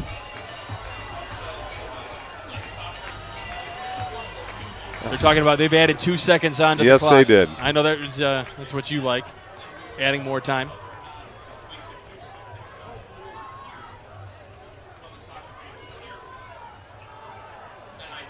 The give again, and it's going to be a 2-yard pickup on this one. So Berta picks up 2 more. Now you got Berta for the Lantern Man superhero player of the game.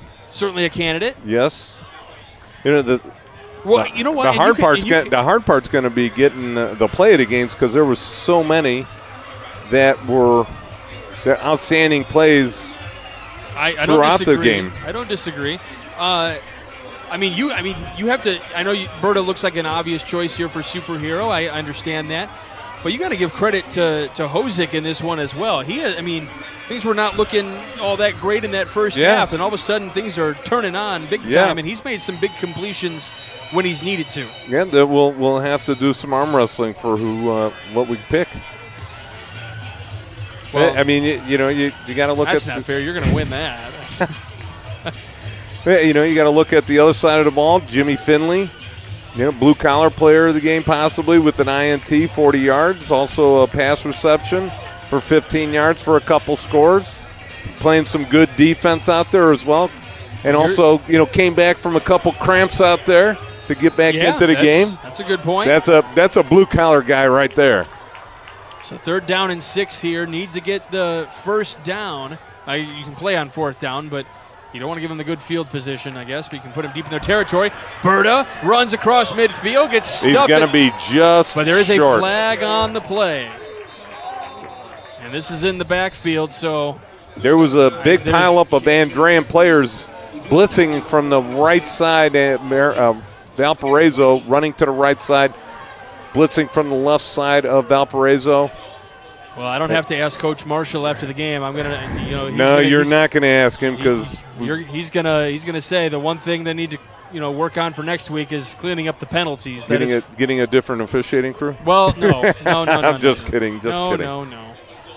But yes, you are correct on that. And usually you see a lot of those penalties in week 1. That's what I said that earlier. It's like it feels kind of like a week 1 matchup here, just kind of getting those silly mistakes out of the way, but. And he mentioned there were some silly mistakes last week, like a face mask penalty that he, obviously was frustrated with, and with 1:20 to go here, I've officially stopped writing down stats. So, like I said, these numbers are going to be unofficial by the end of it. And we've got a stoppage of play here. The near side official. Are we having? Still going to be 3rd down. It's going to be 3rd down and 16 after the penalty. And we're going to have some substitutions here for Andrean. That's why are they allowed to make substitutions at that point? I believe so. Yes. Okay.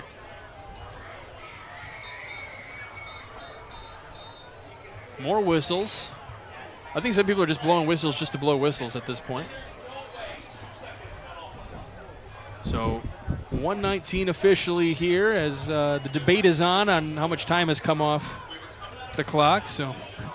And we'll let them handle it. Yeah, don't want to get involved in that one. That's a them issue. Hozick running ahead, gets back to the original line of scrimmage and gets a yard out of it.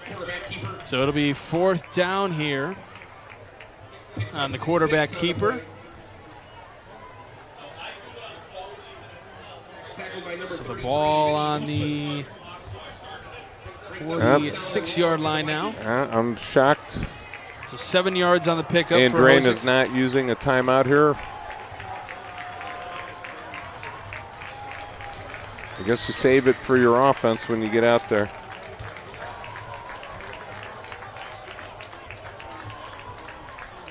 So the clock continues to run here. Play clock down to 5. And this will officially be... Do they call the timeout? Yep, they're not going to take... Yep, Valpo is going to take their timeout. So gives me a chance. You were mentioning a lot of players for our award winners, but they all sound like peak performers to me no matter what. And don't forget to visit regionsports.com, Facebook/RegionSportsNation, and Instagram for this week's Performing Indiana Peak Performers, presented by Nika IBEW, Powering Indiana of Lake County, a subsidiary of Powering America consisting of craftsmen from the International Brotherhood of Electricians and their signatory contractors. Visiting poweringIndiana.org to find out more.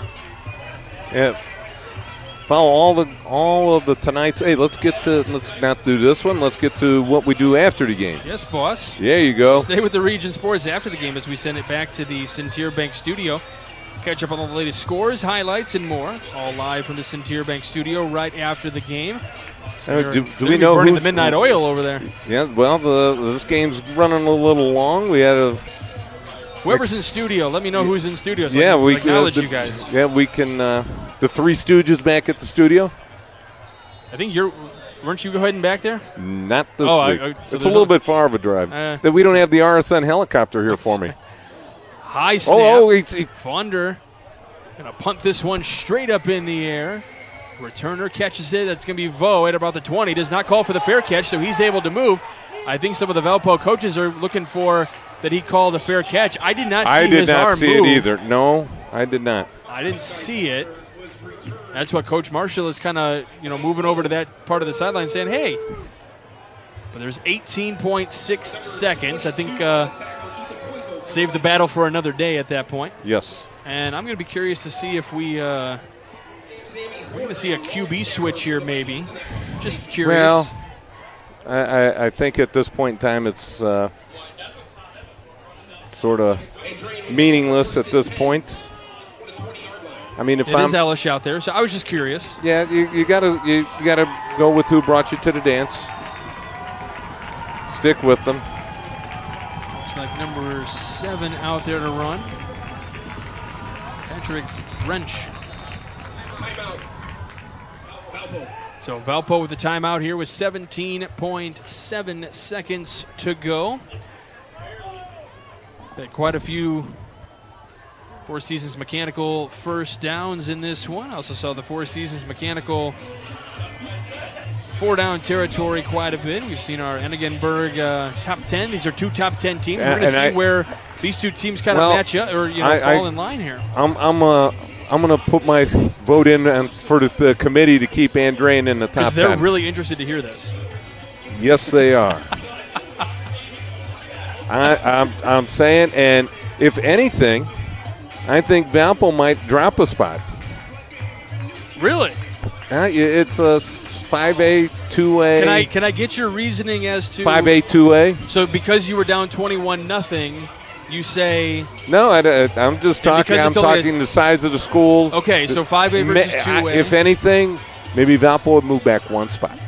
Just because of how close the score is. Yes. Okay. I think it's a win for, even though on the scoreboard it's a win for Valpo, but it's definitely a feather in the cap for Andrean. They've got nothing to hang their heads about. They bounced back from week 1 to week 2 in a very nice fashion. So trying to keep that momentum. Yes. This one on the far side, trying to get some positive yardage. Is Finley back in the game? You talked about a potential candidate for that blue collar, but he runs out of bounds. So that stops the clock with 12.2. What are you trying to say? Blue collar player can't run out of bounds? No, I'm just saying he's back in the game. He's a blue-collar player. He ran out of bounds. I know, just kidding. Yes, but I don't know. No, I hear your argument. So by that token, would you say Andrean gets to move up one? No, I would say they're 0-2, but they stay pat. They stay right at the number 9 spot. I'm just throwing it out there. I'm sure I'll get a Viking stab in the back here somewhere as I'm walking out. I was going to say, yes, you kind of took one on the chin in the first half, but then you answered back with 4 straight touchdowns. Does that, you fight through the adversity? Is this one passed ahead, almost intercepted yet again? Because you can argue, you answer back. Yes, I know it didn't, Yeah, it's a great comeback for the Vikings. I mean, they came back out in the second half and played great football. Yeah, they pitched a shutout in the second half defensively.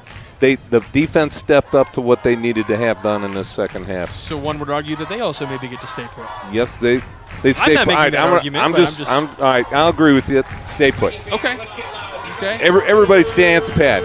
There we go. I make no stance. I know the committee doesn't want to hear my opinion.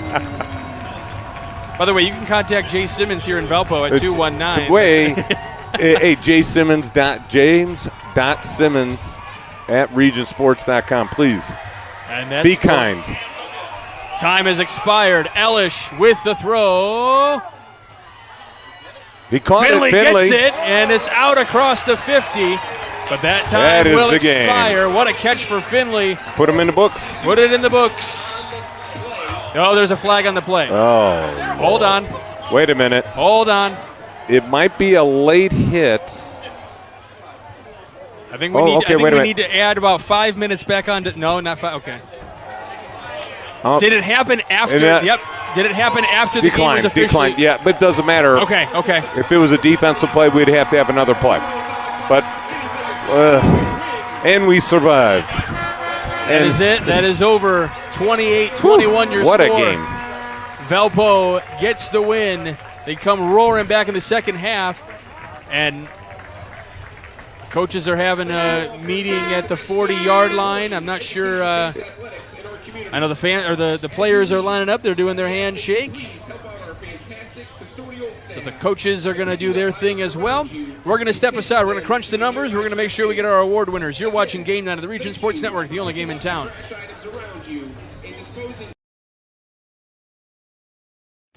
Discover excellence at Moeller Acura of Maryville. Whether you're seeking the thrill of a new Acura or the reliability of a certified pre-owned, we have the perfect vehicle waiting for you. At Moeller Acura, our knowledgeable team is here to provide you with the first-class experience, from your first test drive to every service appointment. Experience luxury, performance, and unparalleled service at Moeller Acura of Maryville, where your journey begins. Visit us today or explore our inventory online at MoellerAcuraofMaryville.com. Value Flooring in Valparaiso is a family-owned business with over 20-plus years in the industry. Located at 708 Silhavy Road, Value Flooring is open Monday through Saturday, offering a wide selection of flooring options and installation. With knowledge and experience, Value Flooring can also assist customers on a personal level by coordinating colors and by selecting the right products for their lifestyles. The number to call is 548-2705, and the website is valueflooringonline.com. Welcome back to Game Night here on the Region Sports Network. Michael Brenner here along with Jay Simmons. All right, well, 28-21 your final, and it was certainly certainly for both sides. You had your moments where had your cardiologist on speed dial for a moment. Just kind of got the heart racing a little bit that first half, all Andrean. Second half was all Valparaiso. Really a fun game overall. A lot of topsy-turviness in this one. Nothing was for certain, that's for sure. Yeah, definitely. Nice job of Andrean coming out after a bad loss last week to Maryville, coming out and really playing great football the first half. Then all of a sudden, Coach Marshall goes into halftime. I want to can whatever speech he gave because he came out and this team was a different team the second half. Their defense played great. Their offense was able to put drives together. A little bit was maybe Andrean starting to wear down because a lot of guys are playing both ways. But Valpo answered the bell in the second half defensively, stymieing Andrean, a lot of 3-and-outs. very, very few sustained drives for Andrean in the second half. And, a couple picks here and there for Valpo. So great job, second half, Vikings. Nice job, Andrean, first half. Both teams walk away, I think, a winner in this game. Talking to Coach Skinner this week, one of the things that he wanted to mention is that there is a lot of respect mutually between these two programs. Because before they officially got on each other's schedules, these two teams would scrimmage each other late in the summer before the season would begin. And one of the fun things about that was they usually would do some type of charity event to go along with it. I know there was a situation where, Valpo was trying to, raise money for a shelter of some kind, and I believe it might have been, I think he said it was domestic abuse. I could be wrong on that, so I apologize. But there was a charitable event going on, and Andrean brought stuff for that charitable event that Valpo was doing. So, pretty cool event. There's a lot of mutual respect between the coaches. Oh, yeah. And all these teams in Northwest Indiana have respect for each other. It's it's the coaches work on that, and I think that's one of the nice things about having a close-knit coaching fraternity in Northwest Indiana. A lot of coaches work hard to work with each other to better the kids. Couldn't agree more. All right, let's go ahead and look at our award winners. We've got our Corral Companies Lantern Man Superhero of the game. The Corral Companies are proud to recognize the superheroes on the football field. And we're going to go with Thomas Berta, Vikings running back, senior. Let's see, what kind of stats did he have tonight? Unofficially, and very likely these are off by a decent amount. Who cares? But I've got 29 carries for 186 yards on the day, so certainly was being the workhorse. He also had a few yards, or he was supposed to have a couple yards for a reception touchdown, but those were taken off the board on a penalty. But, yeah, a couple of touchdowns in his name as well. Actually, he had back-to-back touchdowns on runs in different let's see. The first one came at 5 minutes left in the third quarter. It was a 9-yard run. And then Berto with a 46-yard run that came at 1:43 in the third quarter. 46 yards, very electrifying. Sort of helped put them to put a nail in the coffin, bringing them back to 21, and then the Viking defense took over from there on out. Couldn't agree more. All right, let's go ahead and take a look at our Boilermakers Local 374 blue-collar player of the game. Learn about our apprenticeship programs and more at local374.org. And we're going to go with Jimmy Finley from Andrean, senior wide receiver / defensive back. Had a pick six for the first score of the night. First score of the season for Andrean. That came at 6:28 in the first quarter, a 40-yard interception. And then comes back and puts another score on the board at 11:38 in the second quarter. And that was a 15-yard pass from Brady Ellish to Jimmy Finley. So 2 touchdowns on the night. And what did he have? I had him unofficially 4 catches for 78 yards on the day. And you talk about blue collar. I mean, he was dealing with cramps in his legs for a good chunk. He was playing both ends of the ball, as you said as well. I mean, you talk about trying to really do it all for this Andrean team. You mentioned a lot of guys playing 2 ways. There's a handful, yes. But certainly Jimmy Finley was the standout there and very blue-collar-esque in this one tonight. Let's take a look at our play of the game presented by the Region Sports Network. This one was littered with them. Yes, it was, and we're going to go with the play that brought Valparaiso back to wake up.